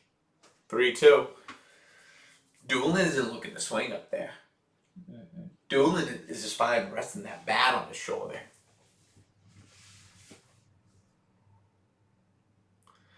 He's wagging it though. He's giving a little Ichiro style from the left side. That's a strike 3. Doolin wasn't wanting to swing. Wow, Johnson pumping up all of New Bedford, New Hampshire. Wow. He knows he's a show. Every time he's gotten off the mound, he's done something. This kid's got a little swagger to him, I've said. Oh, I like Gray Lady.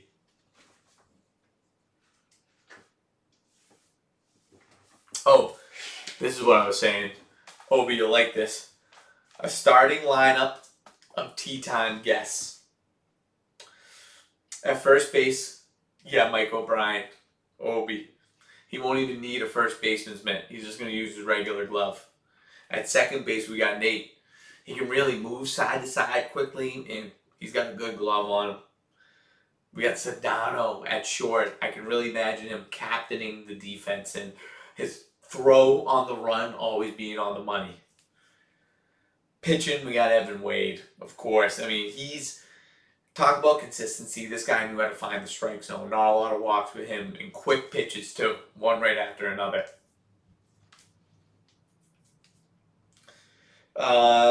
We got third base, the ingredient. I know he's holding down the hot corner. Nothing getting by him. And he's a guy. He's gonna wear his body on him. You know what I mean? The ingredient, you're gonna know his presence just by feeling it. You don't even have to look at it. You're just gonna feel it. Catcher, Tony Murr, of course. Right field, the Butcher Boy. Sorry, Butcher Boy. No one wants to be right field, but someone's got to play it. Left field, the producer. With his long hair, looking like Manny Ramirez out there. Center, we got Jake Wegweiser. And coach is the coach, of course.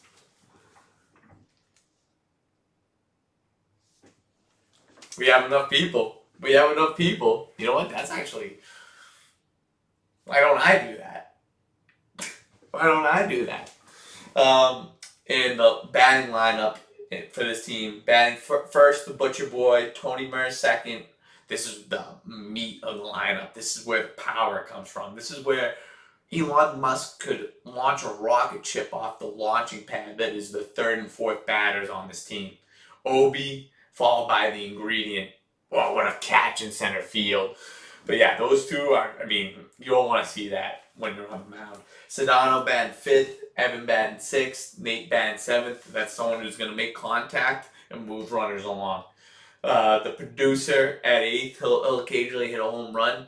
Not too much contact there. And Jake W, I just can't see swinging a baseball bat. I'm sorry.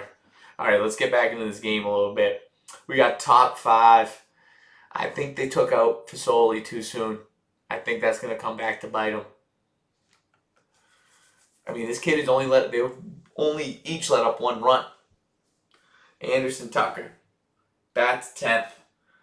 You can't be number 99, Tucker, and not be good. Come on, buddy. 99, 33. That's more like what I'm talking about.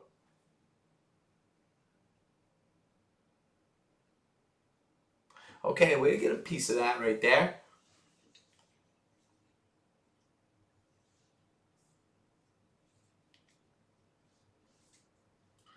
Here's the pitch from 33, gut throw.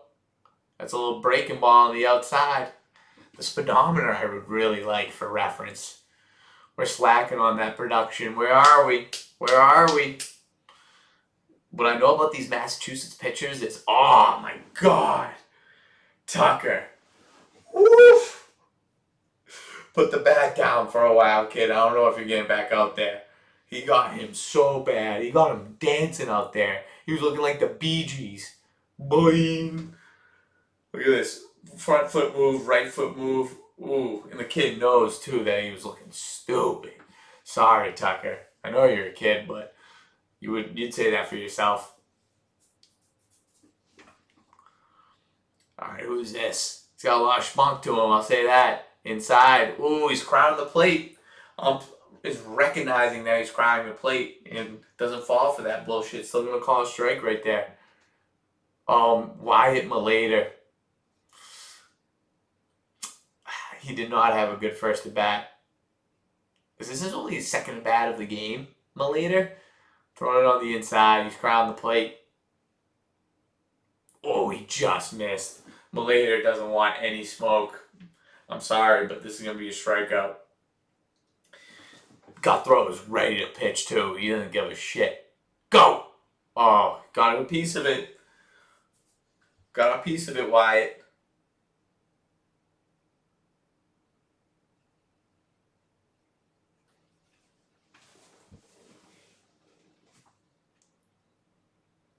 Oh! That kid's throwing nasty curves. Show that again. Oh, that was dripping in freaking sponge water. It was so dirty. Oh.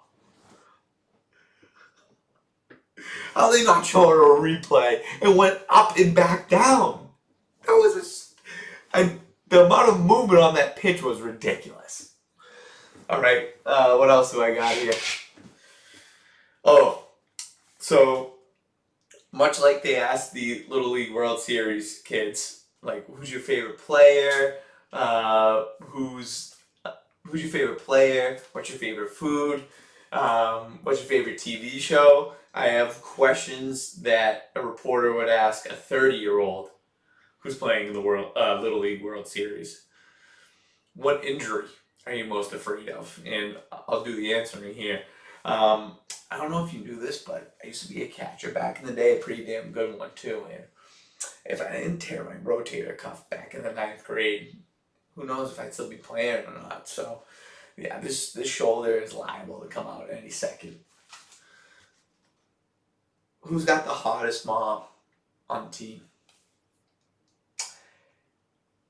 You know, Johnny's mom. Not Stacy's mom, Johnny's mom. She was the one who's screaming in the outfield. She's got some fight in her. There's some excitement in that. It's a matter if you can hold on. Whose dad could you most easily push around? I would like you to refer to the last question, the previous one. Johnny's dad is the guy I would most easily push around. And not because he's the easiest to, but because I want to push him around the most. Because he's batting up. He's punching up. Batting out of his league. Playing out of his league. However you want to say it. I'm pushing around Johnny's dad. And I'm going, you know what, Johnny's dad, he's coaching. I'm sitting next to Johnny's mom in the bleachers. Just having a real nice conversation about what she likes to make for dinner. Now that was sinister. That was sinister. All right, we're back in action. We're back in action. It's the bottom of the fifth. Massachusetts is up. 79 pitches for Johnson. I think he's only got 6 more. I think they stick with the 85 pitch limit. That hasn't changed in 18 years. And yes, a lot of Adam Sandler love out of these two teams, and rightfully so. He's still throwing good pitches. 2-1 count. He gets to finish the batter, right? Johnson doesn't want to come out of the game either. He's going to be pissed. Oh my God, he's still throwing heat. It's a shame they got to take him out of the game. Him getting taken out of the game, you can tell by how long they're keeping him in too. Well, he's still dominating. I don't know if they have anyone after this who's going to compare. Wow, he knows. Oh, he gets the next batter too. Tyler Johnson, 5th strikeout of the night out of a total of 4 times 12, 13 outs. That's not bad. You can make them. He gets another at bat, gets another batter. I don't like that call. But I mean, this kid's pitching a hell of a game right now.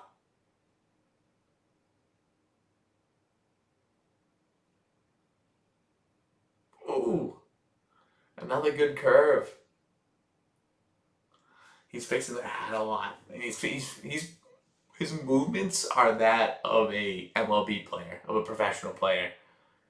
He's leaving it all out on the line right now. Is there a pitch limit? Does he have to come out after this? Is anyone in the Bedford bullpen? How they do fat and not fuck? Strike 3. 6 out of 14 batters. He's just coming alive right now. Oh, they gotta take him out. Let's see what they say.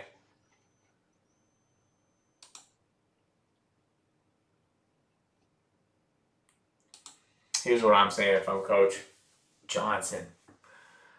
I really want to talk to your mother. Is it okay if I do? Like, I have so much. I have respect for you. I have respect for her and you, but much more respect for her. Johnson, you pitched a hell of a game, and she's going to be feeling very proud. I feel like now is more of a time than ever. I don't know if this team's going to make it past this round. Can I talk to your mother? Oh, okay. Questions that you would ask a 30-year-old playing in the Little League World Series. How many beers could you put down and still be effective?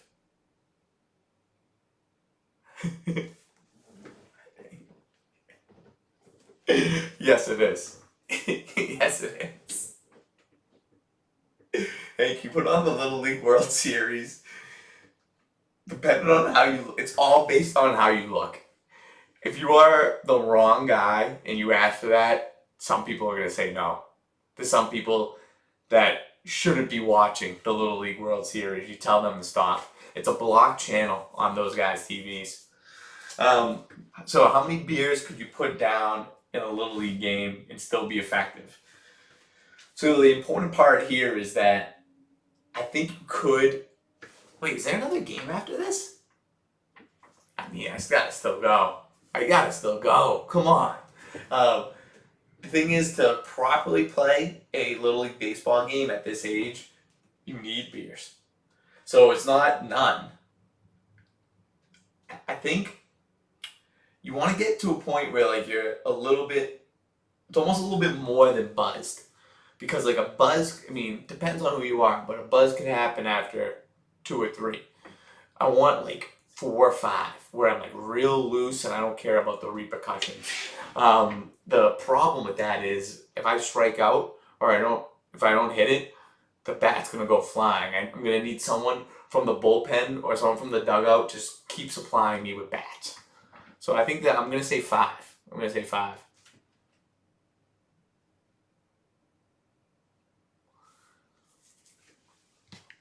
Wait a sec. I didn't see this tweet from Mac.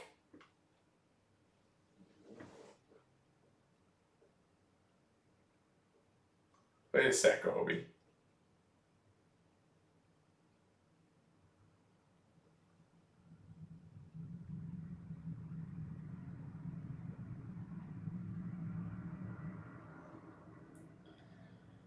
Wow. Wow. That's great. Astro is one of my favorite places to watch tea time.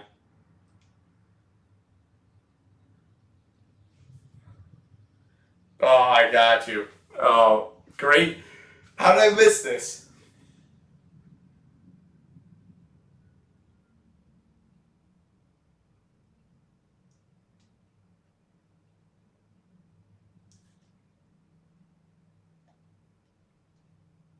Mac, that's a lot of respect.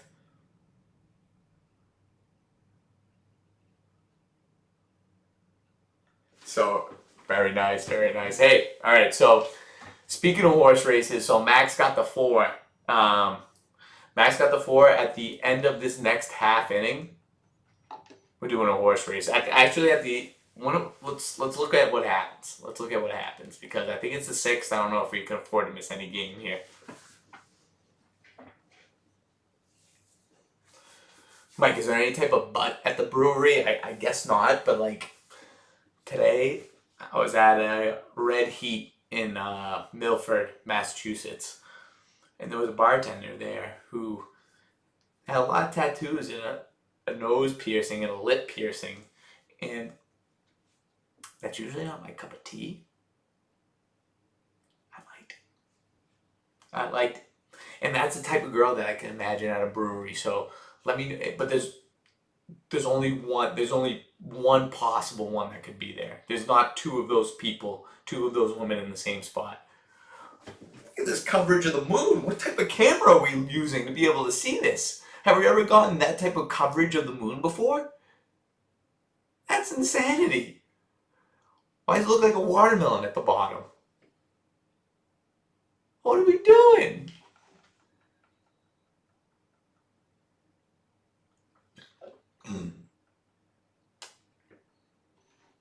Not yet. Look at this. Woo! Alright, we got top 6, 2-2.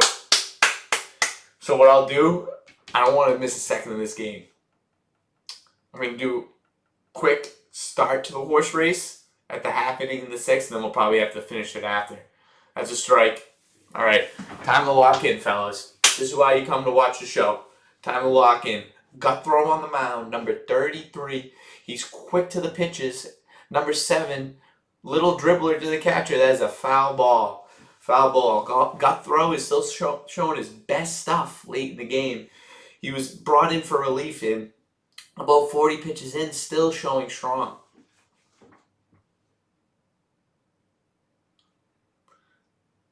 I hope they're watching this stream in the kitchen.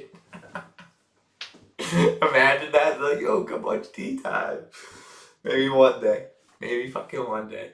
Gut throw. He does not waste any time. That's another ball. Oh, and the guy knows it too. So the kid, he said that's outside and shook his head yes. And I'm just going to make a power play on him because he says, this isn't my box. This isn't your box, kid. It's mine. This is my strike zone. I decide, not you. 3-2 count, top of the 6th, 2-2 in the top of the 6th. That's a strike. Ooh! Strike 3. Guthrow showing up. Number 33, Guthrow, with his 4th strikeout of the night, coming in for relief. Him and his teammates very pumped up for the moment. They are 2 outs away from getting to the bottom of the 6th inning, where they'll have a chance to go to the Little League World Series if they hold them to no runs.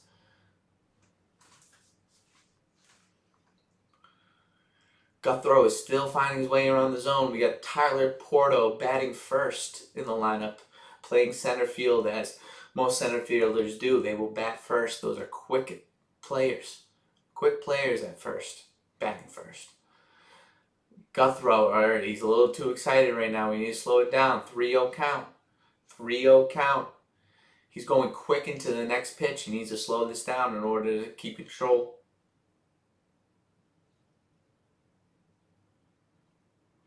Swinging his bat heavily. Shows bunt, but that's really to distract the pitcher. As I've come to know in this game, they'll do a lot of distraction. That's a strike, though. He'll find his way back in the count, as Guthrow is known to do. That's another strike, swinging strike. When Guthrow is finding the zone, these guys are not really touching him. He's ready to go again. There might be less than 10 seconds between pitches. Oh, he was a little too ready on that one. Walks them. A little too excited for a walk, kid. There's 1 out right now. Coach is definitely, look, coach is telling him to calm down. Calm down. I mean, it's the top of the 6th, and you just walked to first base. You got a long way away from this game. Coach got to talk to him there. Coach got to talk to him. These twins, Flynn Kelly, favorite food, steak tips. Now we're talking, Flynn. That's a good choice. That's a Steve. That's a Steve right there. Ain't no stool about it when it's all Steve. 0-1 count. Man on first, top of the 6th, 1 out.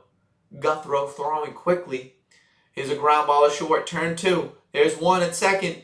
Doesn't get him. Real hard slide at second base. Took him out. Oh, look, pitcher calls him off. Pitcher calls him off. Get back to the dugout, he says. Oh, I want to show that. I want to show the pitcher showing poise, confidence, and an attitude late in the game to tell him, get back and stop talking shit to my player. Let's see that again. Grounded to short. Gets a play at second. Hard slide. Knew exactly what he was doing. Oh, look, being a tough guy, too. Popping up. Same guy who was all pumped about that walk to first base. That's what happens. That's what happened. That's okay. Hey, what else are you supposed to do? It was more of the showboating right there. Look, staring down. Staring down. Oof. Bad attitude on that kid. We're good. Look. Fasoli getting out there. What's he saying?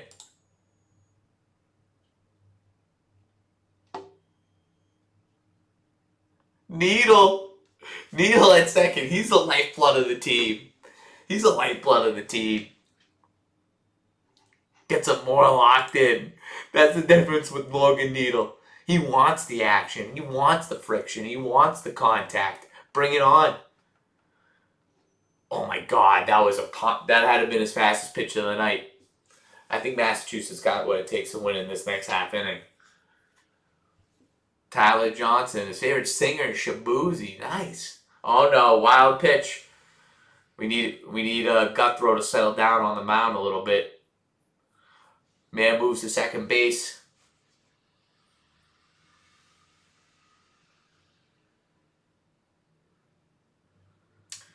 Tyler Johnson, 0 for 1. He pitched a hell of a game. Only 2 earned runs. Was it all? Were they both earned? I don't know, but 2 total runs. Let's see. So Fasoli is saying this. He goes, all right, guys. We know you're excited right now, but we need to lock in. We need to do the right thing at the right time with the right people. Could that be you? I know it's you guys. I know it's you guys. And you know what? After this, we're going to get some ice cream, okay? I know Needle, Logie, you want chocolate, don't you? You little freak. All right, no, but seriously, guys. So man on second right now. We need to tighten this shit up. We need to know that the game's not going to be won right now. It's going to be won with us up at bat. Let's go, guys. Oh, see, he's settling down. Exactly what he said. He's settling down right there. 2-0. Man on second. You know what's great too is the coach. When I was catching, the coach never called time. It was only me. I talked to the pitcher.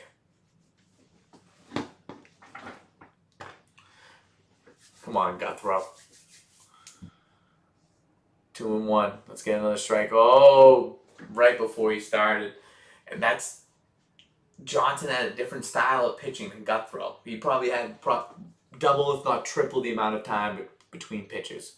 But Guthrow is abnormally fast, probably 7 seconds between pitches. Oh, swings at something high. A lot of adrenaline going on right now with these kids. You can tell. He just swung at something high. He's excited. I'm throwing him something in the dirt right now. Throw him a curve. Throw him a curve. Yep. Easy first. Yep. Great call right there. No. That was after the play. That was after the play. Oh, this is when there's heightened emotions. Hold on. Let's see what the action on the field's like. That was after the play.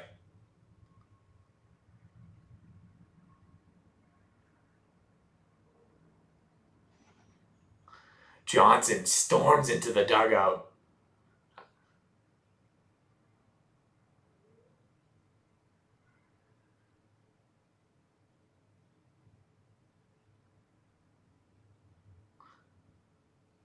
Look, he just goes, who are you? Who are you, Johnson? I'm Guthrow. I'm not gonna be, you tripped over my little toe. You're already out. You're already out. Let's win this in the bottom of the sixth. All right. Horse racing. Max got 4. I'm gonna get it set up. Look at this last result for the 6th. All right, people. Max got 4.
Boys, I am hungry.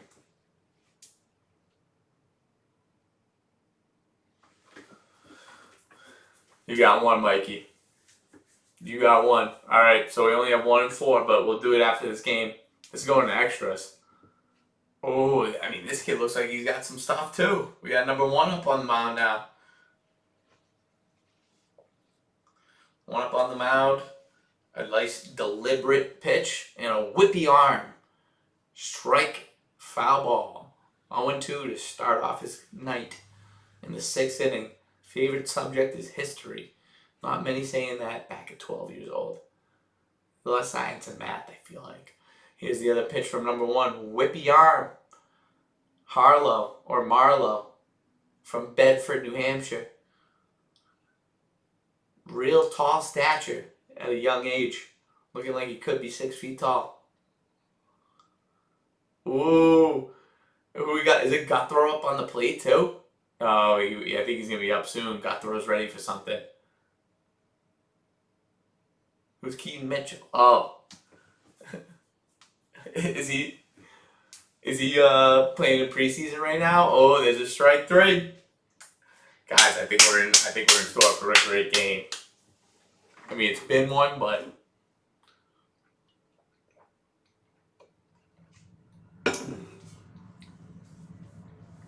look, he wears his hat the same way. A little downward. Is that just the sign of a pitcher? Here's Marlowe with another pitch. High. 1-0 count. Inglis, whatever practice swing that was, did not look good. He does not look ready for this. He was the same kid who was fixing his hair. Wait, so do they have 9? Does everyone have to bat? I don't remember that. It says he bats 12th. Does everyone have to bat? That's a strike. 2-0. 2-1.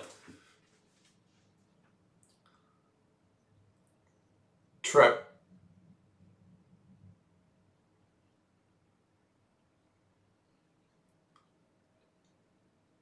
So they gave up 1 hit in 2 region games. So he had a no-hitter.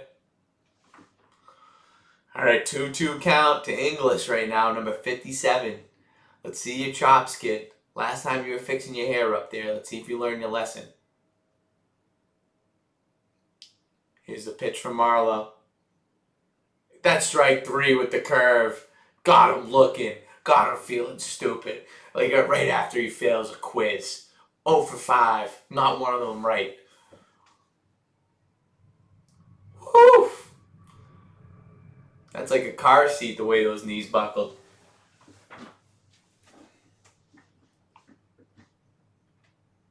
Oh, there's Logie Needle. It's hard to pitch to him, and you don't want Logan on the base paths. You gotta be showing bunt here, kid. Another kid with his favorite food is lobster. Come on. That's a D. That's a D. You got 6. Opie's got 1. You got 6. Max got 4. I'm gonna start this right at this half inning. Ooh! Go! That's just about as far as Logan Needle can hit it. They're going to extras. This is what we're talking about. This is Little League Baseball. These kids are all so pumped up, and they lived up to the moment. All right, we're going to get a couple rolls in. We're going to get a couple rolls in between innings. All right, I think we just have 3 participants here, and that's okay. And that's okay. All right, first roll. Here we go. That's a 4. That's Mac. Mac, you deserve it, man. You deserve it. Come on, man. A true tea timer watching in his car. That's 6. Has anyone seen 6 in these horse races before? Has anyone seen 6 and know what that horse is capable of? That's 4, and that's 6. And that's 3. That's no one. That's a dead horse, but we keep it moving. We keep it moving. 6. Blagan. Blagan, you're in there. Blagan, you're in there with 5. You're in there with 5, Blade. And then, but it doesn't matter. Connor has already won because he picked 6. When Connor gets to pick 6, that's when it wins. 1. Does anyone see that? 1. That's Mikey O. That's Mikey O. 6. Commented on the wrong video. What other videos is there? That's 6 though. Annie, as much as you like 5, you got 5. You got 5, but 5 ain't doing so hot, and 6 is basically already won. That's 2. That's a dead horse. That's a dead horse. 5. Okay. Look at that. Look at that. We got a 2. We have a 5-way tie at second, and then 6 moving on up. 2. Okay. 2's also been pretty hot tonight. 2's also been pretty warm. 4. Oh, that's Mackie do. Mackie don't win is what everyone else is saying. Hold on. 6. Oh my God. Get used to it. It's always 6. It's always 6. One more roll, and then we're going back to the game. Wait, they follow the MLB rules? Hold on. That's 5. Okay, Blagan, we're moving up. They follow the MLB rules? I fucking hate that. That's awful. Just like how they can replay. Don't worry, we'll get back to the horse race in this next half inning. But this Little League, they start someone on second. What are we doing? What are we doing to the sport that we love? They're playing like the MLB. Ugh. This game hasn't even been 2 hours. We really need to hurry it up.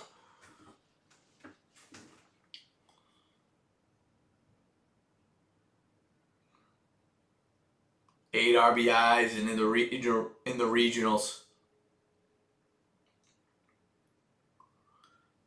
Oh, hits it hard, but foul down the first base side. This has been such a tight game. It's only 2-2. It's low scoring. Bunt. They weren't afraid to bunt earlier in the game. Throwing inside. He's crowding the plate. Gut throw. Oh, with the wild pitch. That's where he tends to go with the wild ones. He throws them outside the club, the wild ones, but you might want to keep them in. They're giving us a lot of juice. 2-2 count, man on third. Bedford up at the plate.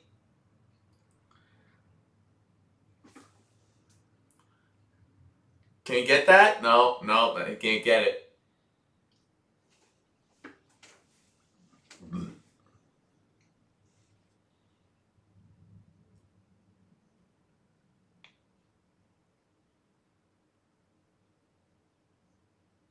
Woof.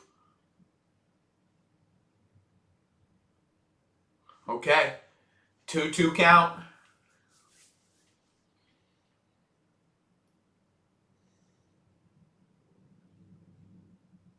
Here's the pitch from Guthrow. Breaking ball outside, just outside. Guthrow being conscious of covering up the plate and running right back to the catcher to get the ball. Full count. It's not the worst if you walk him, Guthrow. The way the catcher caught it, that's what screwed you. Ooh. Hold him. Great play. Slips, falls, gets him out at first, holds him at third. Hayden at third. Come on, man. Way to be. Hits it hard, too. Look at that. From across the diamond. That's why he's an all-star. The best of the best. The best that Massachusetts has to offer at the hot corner. Ooh. That was a protective swing. That was going to come up and almost hit him. 0-1 count to Marlowe. Favorite school subject, social studies. Some kids said history. Some other kids said social studies. When you're 12 years old, is there a difference? Social studies is history. Oh, that was a hanging one. To short. At home. He's out. He's out at home. What a play. What a play. What a play. What a throw to home.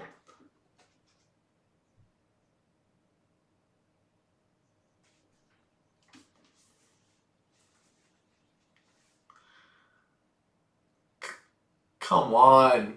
They start at second. They do replays. Let the kids play. Look at this. Out. What a play by the catcher. Fennell. Fennell at the plate, number 37. I've been impressed by him all day. That's how you block the plate and make the tag. Great tag. Look at this. He's out. He's out. Great play by the shortstop. Throw on the money, and then the tag was even better. I'm surprised they sent. I mean, you kind of got to send him. That's out. What are we still looking at, people? Let's move on. He's in a great spot. Of course he's in a great spot. Come on. They got to friggin'... Let's move this along. He's out. He's out. Why is the ump? The ump should be here by this other line. He's peering over the corner. Out! My pants are too tight. Out! He's out. What are we still looking at? Is this the fucking NFL? Oh my God, that call by the ump. That would have knocked out Mike Tyson, that call. And he could have swallowed a full cheeseburger at the same time, how wide open his mouth was. Ah! Ah! Holy shit. All right. I'm officially upset. How do we not fucking know? There shouldn't be any replay. There shouldn't be any replay. Out. Oh no. Johnson, keep your cool. You still think you're safe after replay? You're lucky you get replay, kid. Wow. Braintree, show out. I wouldn't be surprised if the coach is there. They have earpieces? What the fuck happened to this? Where did youth sports go? Kids asking for replays. Man starts at second in extras. Earpiece. I wouldn't even go out there with an earpiece.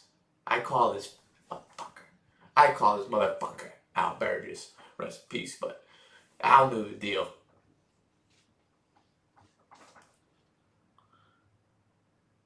Okay, we got 2 outs.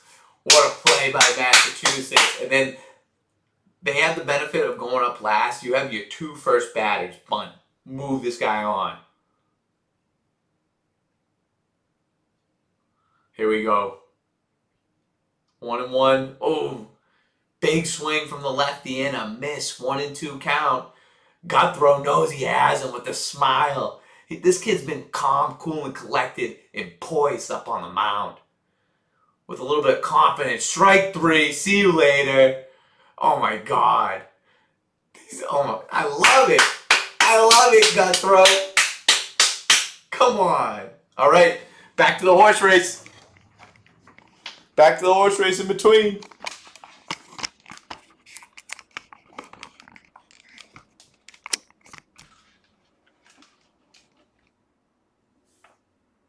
Okay. Okay, here we go. Last one was Annie at 5. Here we go. What's that? What's that? 1. Here we go. That's Obi. That's Obi with the 1. It could be anyone. It could be anyone. That's Annie. Come on with the 5. Annie, move up. Move up, please. Obi. Oh, he's tied. No, he's tied for second. 6. 6 is stalled out. 4. That's Mac. Come on. I like this. All the horses that are alive are in this still. All the horses that are alive. 3. Okay, 3. It's about time. 3. That's 3. Can you see that? That's another 3. Oh, no. This is a good race. This is a good race. 3. Oh, no. We don't want this dead horse in play. He's tied for first. 1. Mikey O, tie yourself up for first place. Move on up. 1. Mikey O. Come on, dude. Come on. 6. This guy's relentless. The 6 doesn't hear no. Doesn't hear no bell. 6. You gotta see that 6. It's in play. It's right there. That 6.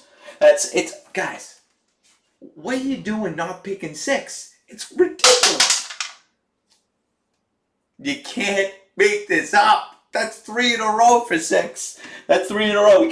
I want to get one more throw in. One more throw in before this. Oh, thank God it's 6. 4 in a row. 4 in a row. Faja starting off the month strong. The 2 and only wins. Wow. All right, we're going back. We're going back. Faja. Back-to-back wins on the night. Back-to-back wins for 6. If you're not picking 6, what the hell are you doing? Mac, I'm sorry, pal. Mac, I'm sorry.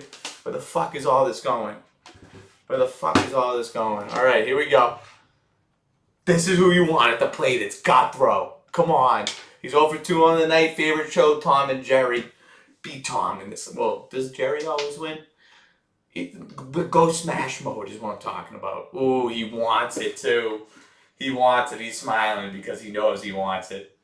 He wants to end it on this swing. Don't be the hero. We need one thing at a time. Why aren't we bunting? Why aren't we bunting?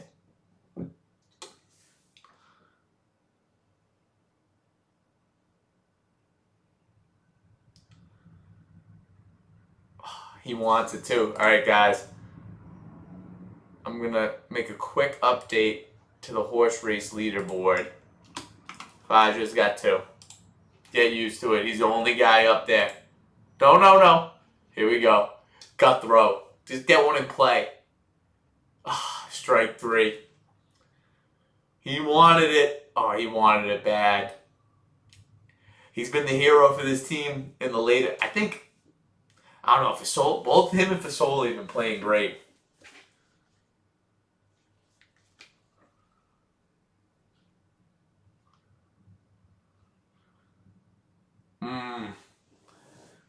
Marlowe is just as good as Johnson. We got some great pitchers up there for Bedford. Come on. Show out and show up. Show out and show up. Right here. We have a guy on second. Play small ball. Move him over. High. 1-1. Marlowe, I mean, he's cruising right now. Only 21 pitches. He's going to be the guy for the rest of the game, if there is a rest of the game. I don't know who's up right now. He's looking okay. He's looking okay up there. I can't believe I had facial hair back then. I had facial hair back then.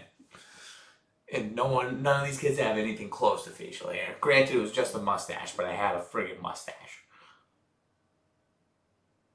Henry Kuka. Come on, Kuka. Go kooky with this one. Bunt it. Bunt it. Exaggerative. Falls on his ass. Wasn't that bad of a pitch. 3-1. Okay. A walk isn't bad here. A walk isn't bad. We got some more force outs with the walk. I'm pitching this one low outside. Actually, no, he's not swinging. Just throw it. Boudre! What's up, baby? Okay. Is he tag? No, he can't even tag. He can't even tag. Who they have? Who they have? They got little Logan Needle on second base pinch running. Logan Needle pinch running. He's the guy. He could make. He's the Usain Bolt of Braintree, Massachusetts. If you're 12 years old, that's who Logan Needle is. He moves on the base paths.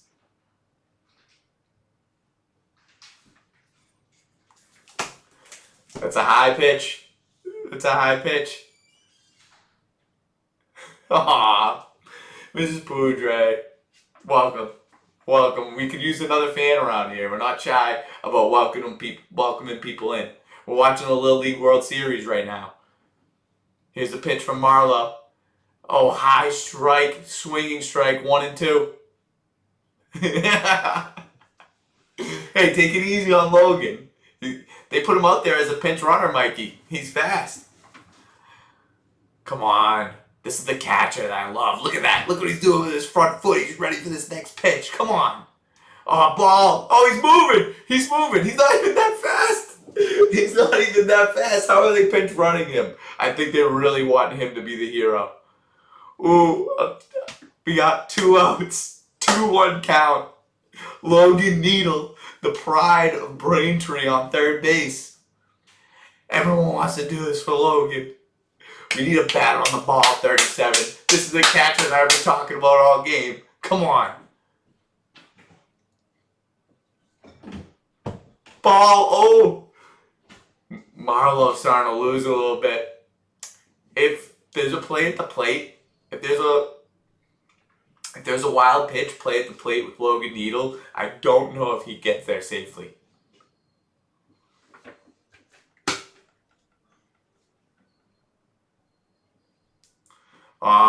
Here comes a coach right here. All right, guys, I'm getting hungry and I'm getting pissed off. You need to settle the hell down. You look like me when I don't have my coffee in the morning, and that's not a sight that you want to see. You look like me when my wife burns my English muffin. I'm just pissed. But hey, we need to snap out of it, and we need to finish up this game here. We're just a couple strikes away, fellas. We're right there. We're right there. So don't act like me when I don't get a good breakfast in the morning. Okay? Be better. Don't be that guy. Because that guy, he gets slapped around by his wife. Oh, what happened? What happened? Intentional walk. Oh, Fennel was pissed too. I love this catcher. He was pissed.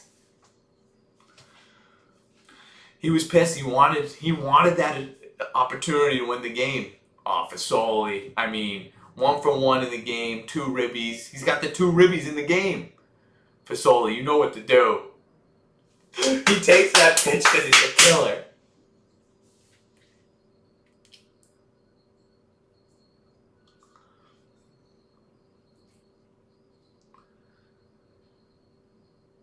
Marlowe seems to have settled down. Okay, Fasoli steps off, gets a little cut out there, wants to play the game at his speed. He knows he wants to control the game from the box. That's a ball outside, almost wild right there. How is the runner not made it to second base? I guess it doesn't matter. One run wins. One run wins. He doesn't need to even go to second base. Fasoli, he should feel disrespected. They walk to him. Oh no. What a play. What a play. One bad throw right there that could have gone away from them. Great play, Marlowe. Woo! Let a little sweat off the brow there. That was close. Fasoli. What a play. And if he doesn't have that length, he doesn't make that play. Fasoli's pissed about that.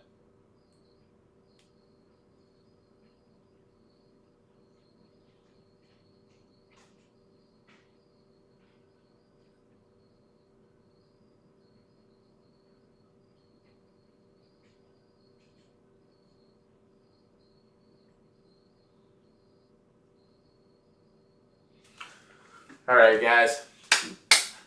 I think this could be a long. I can't see any more runs being scored. It's been a stalemate since the first inning. I don't know if anyone scored since then.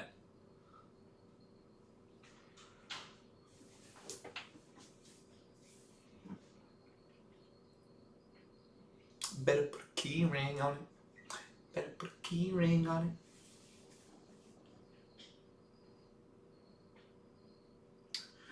A bet that I always forget to do until it's too late is the Ravens always win in the preseason. Bet on that. Bet on that. Did I just see Daniel Jones is 10 for 21? They're going to be so not fun. They're going to be so not fun, that Colts team. I like some players on that team too. Burrow's playing, huh? Burrow's playing in the preseason? That's a little nuts.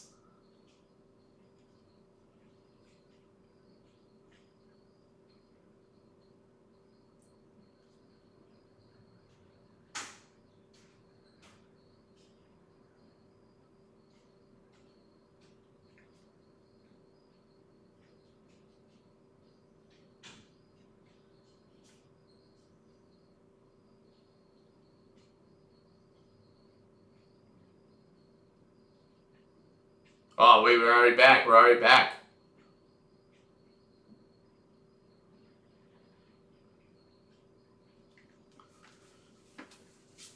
Aw, terrible. Terrible bunt. Terrible bunt. Aw, great play catch. 37. I love this kid on Mass. I love this kid. His favorite movie, Twisters. I never heard of it.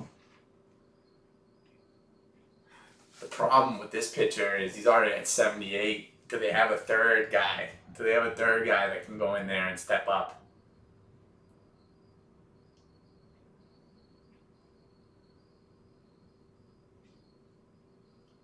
Top of the eighth.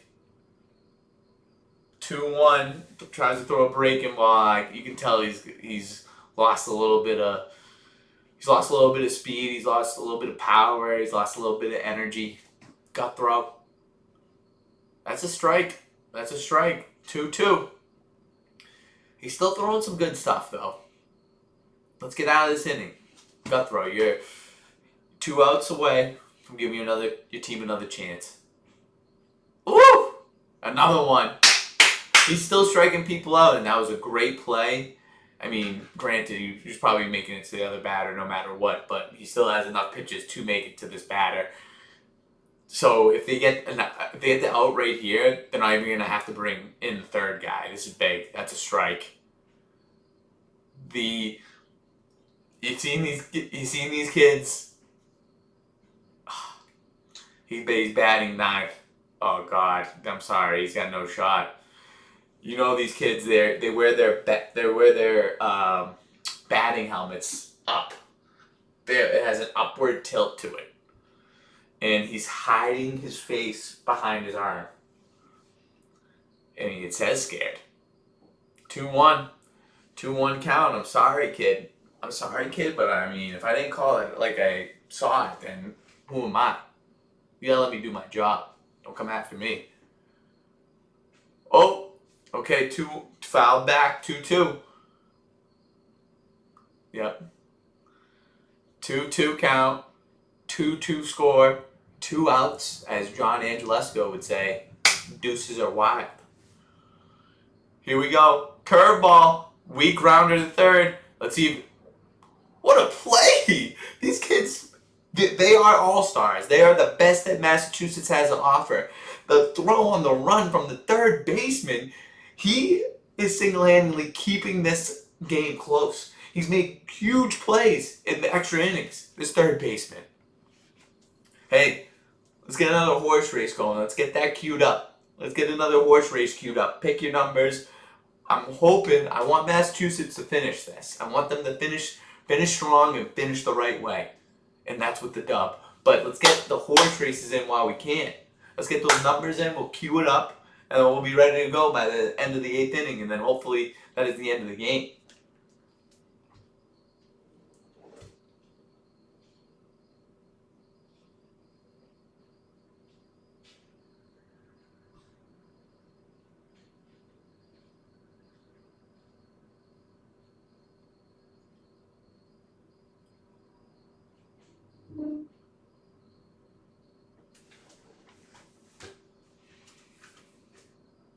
Doug the Pug. Have you ever seen this commercial? Doug the Pug. Wow, where'd everyone go? 1 second everyone's here, the next second none.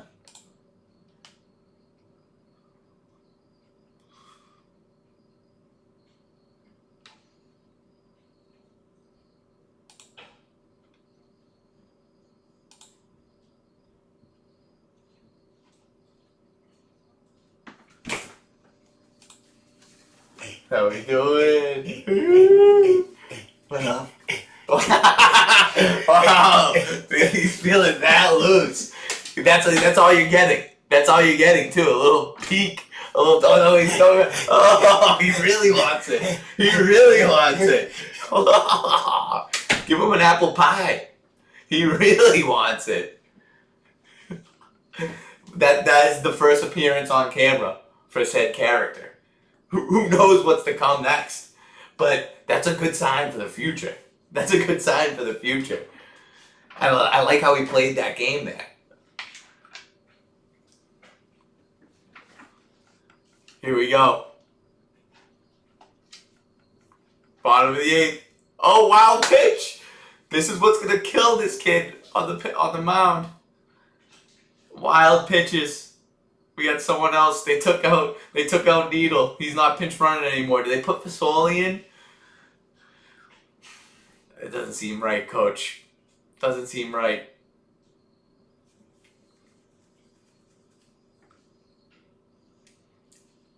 Here we go. Come on. So 1-0 count. Runner on third.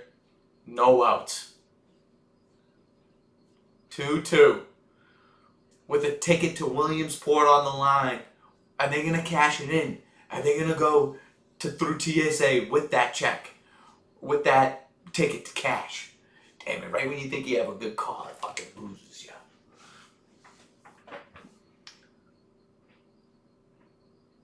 Bring it to the gate. Something like that. Bring the ticket to the gate. It scans you through. Going to Williamsport, kid. Whoa, he just wants to get something out there, you can tell. Even though you're not trying to swing for the fences, kid, you gotta follow through. That's what it's gonna take to get the ball in play. He knows, I mean, are you gonna pinch? Suicide squeeze? That's all you need. Woo! What a play by Short right there. Quickly gets it back. Good decision to stay is right. Oof, that's a coach's son there. He's making the right decisions. He's playing with a lot of IQ. Look, the coach, oh my God, the coach didn't sweat. He didn't bat an eye at that. Any other coach is like, he stood there, didn't even react. He probably said, stay. This coach has got ice in his veins for Soli Jr.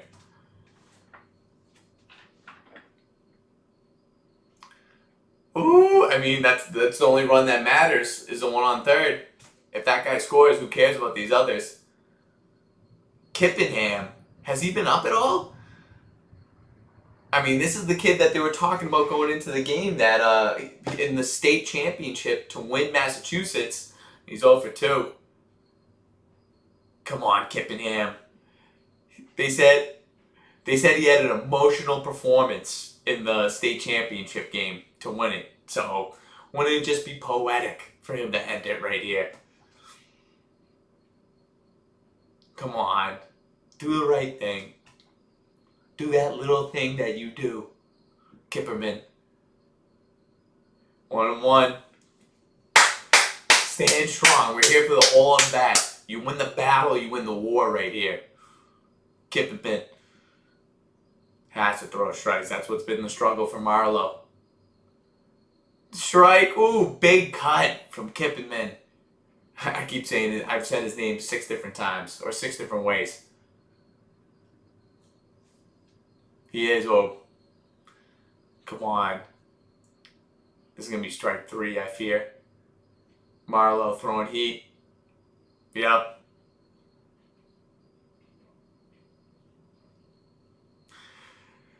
Kippenham, you can't be up there on ESPN saying, imagine having to perform on ESPN though as a kid. Oh, typical Little League. Oh, the palms up. The coach hates the palms up. Come on, we need a hit here. 1 out now. Bases juiced. Oh! Wild pitch! Oh my god! Oh my god! Wild pitch past the catcher. Catcher throws it to home plate. No one's there. Oh my god. The runner was about to go back to third. He was halfway down, was going back to third, then went back home. That's heads up base running by Fasoli. It was the whole time with this pitcher and wild pitches. That's what was gonna kill him. No one was hitting him. It was wild pitches. Did the catcher throw it back thinking someone was gonna be there, or was this a wild throw? Oh. It was Massachusetts bunny lines the whole time. We to represent for the state. Braintree.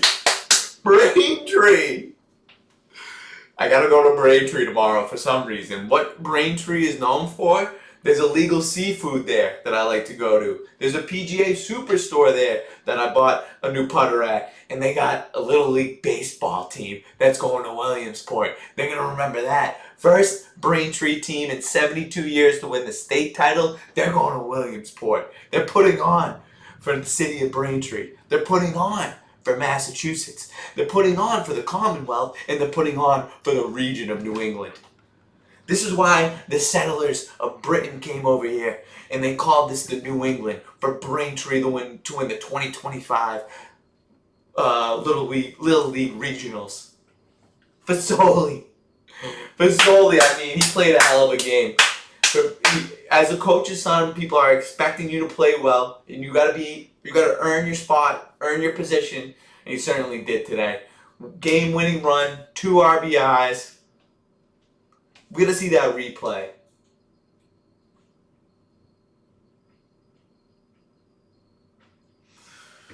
All right. I was thinking of doing another game. I don't know if anyone's still there. I mean, we got Hawaii, Southern California right now. But what we need to do, either way, is let's have this juncture, this moment of time, be filled with the horse race. Put your numbers in. Mackinson in there with 4. He showed the respect he deserved, and he had a Vegas residency on 4. He had a residency on 4 for the whole night, except that one where I didn't see it. But we're talking 4. We're talking 4. Who's got the other numbers? Who's got the other numbers?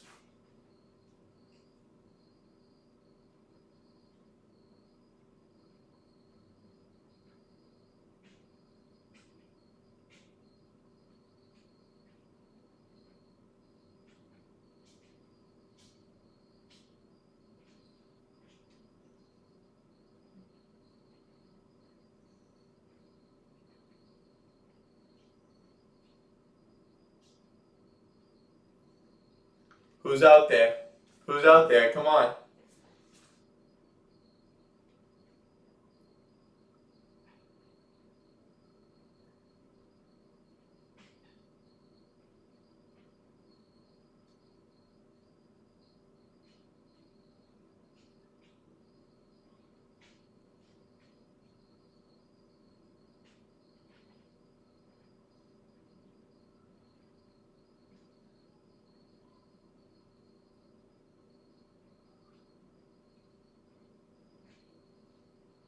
Anyone out there?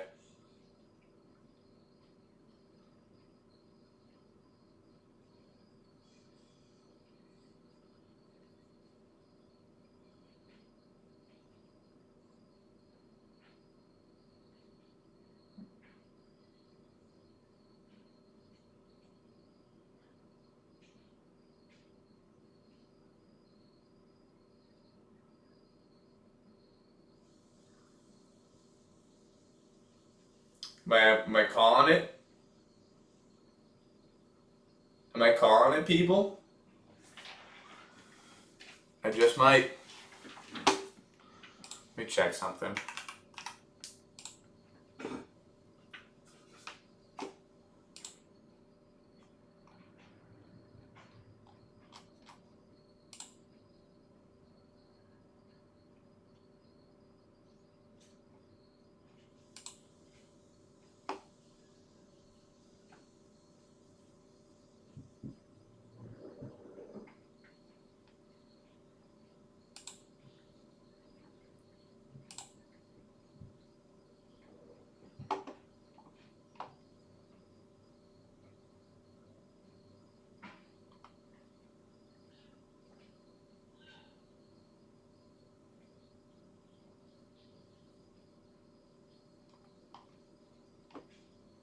I think that might be it.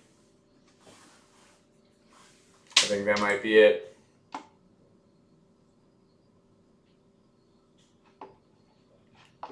Massachusetts. Let's go. All right.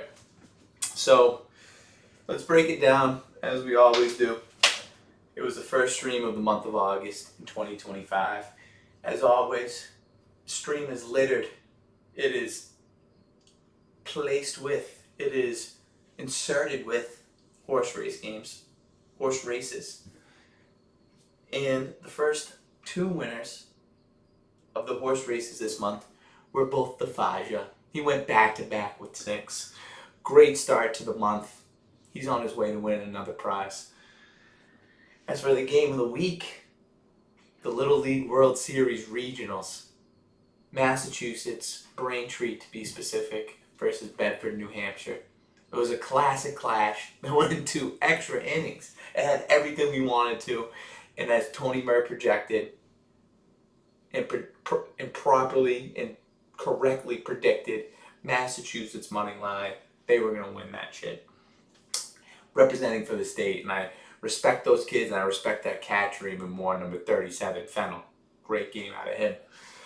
And this is exactly what Tea Time is all about, bringing you a game that maybe you wouldn't typically watch, giving it that extra juice, giving it that little extra oomph to take it over the top for you and put your eyes on it. And if Little League World Series and ESPN is taking note, they want to get this partnership going. They want me to be a part of what they're doing. And it felt really good to be a part of what they're doing tonight. A lot of respect to the kids, a lot of respect to the coaches, and I feel a lot of respect overall. That's another episode of Tea Time. I will be back here next week. And I think we're going to have a special guest, so stay tuned for that. And as always,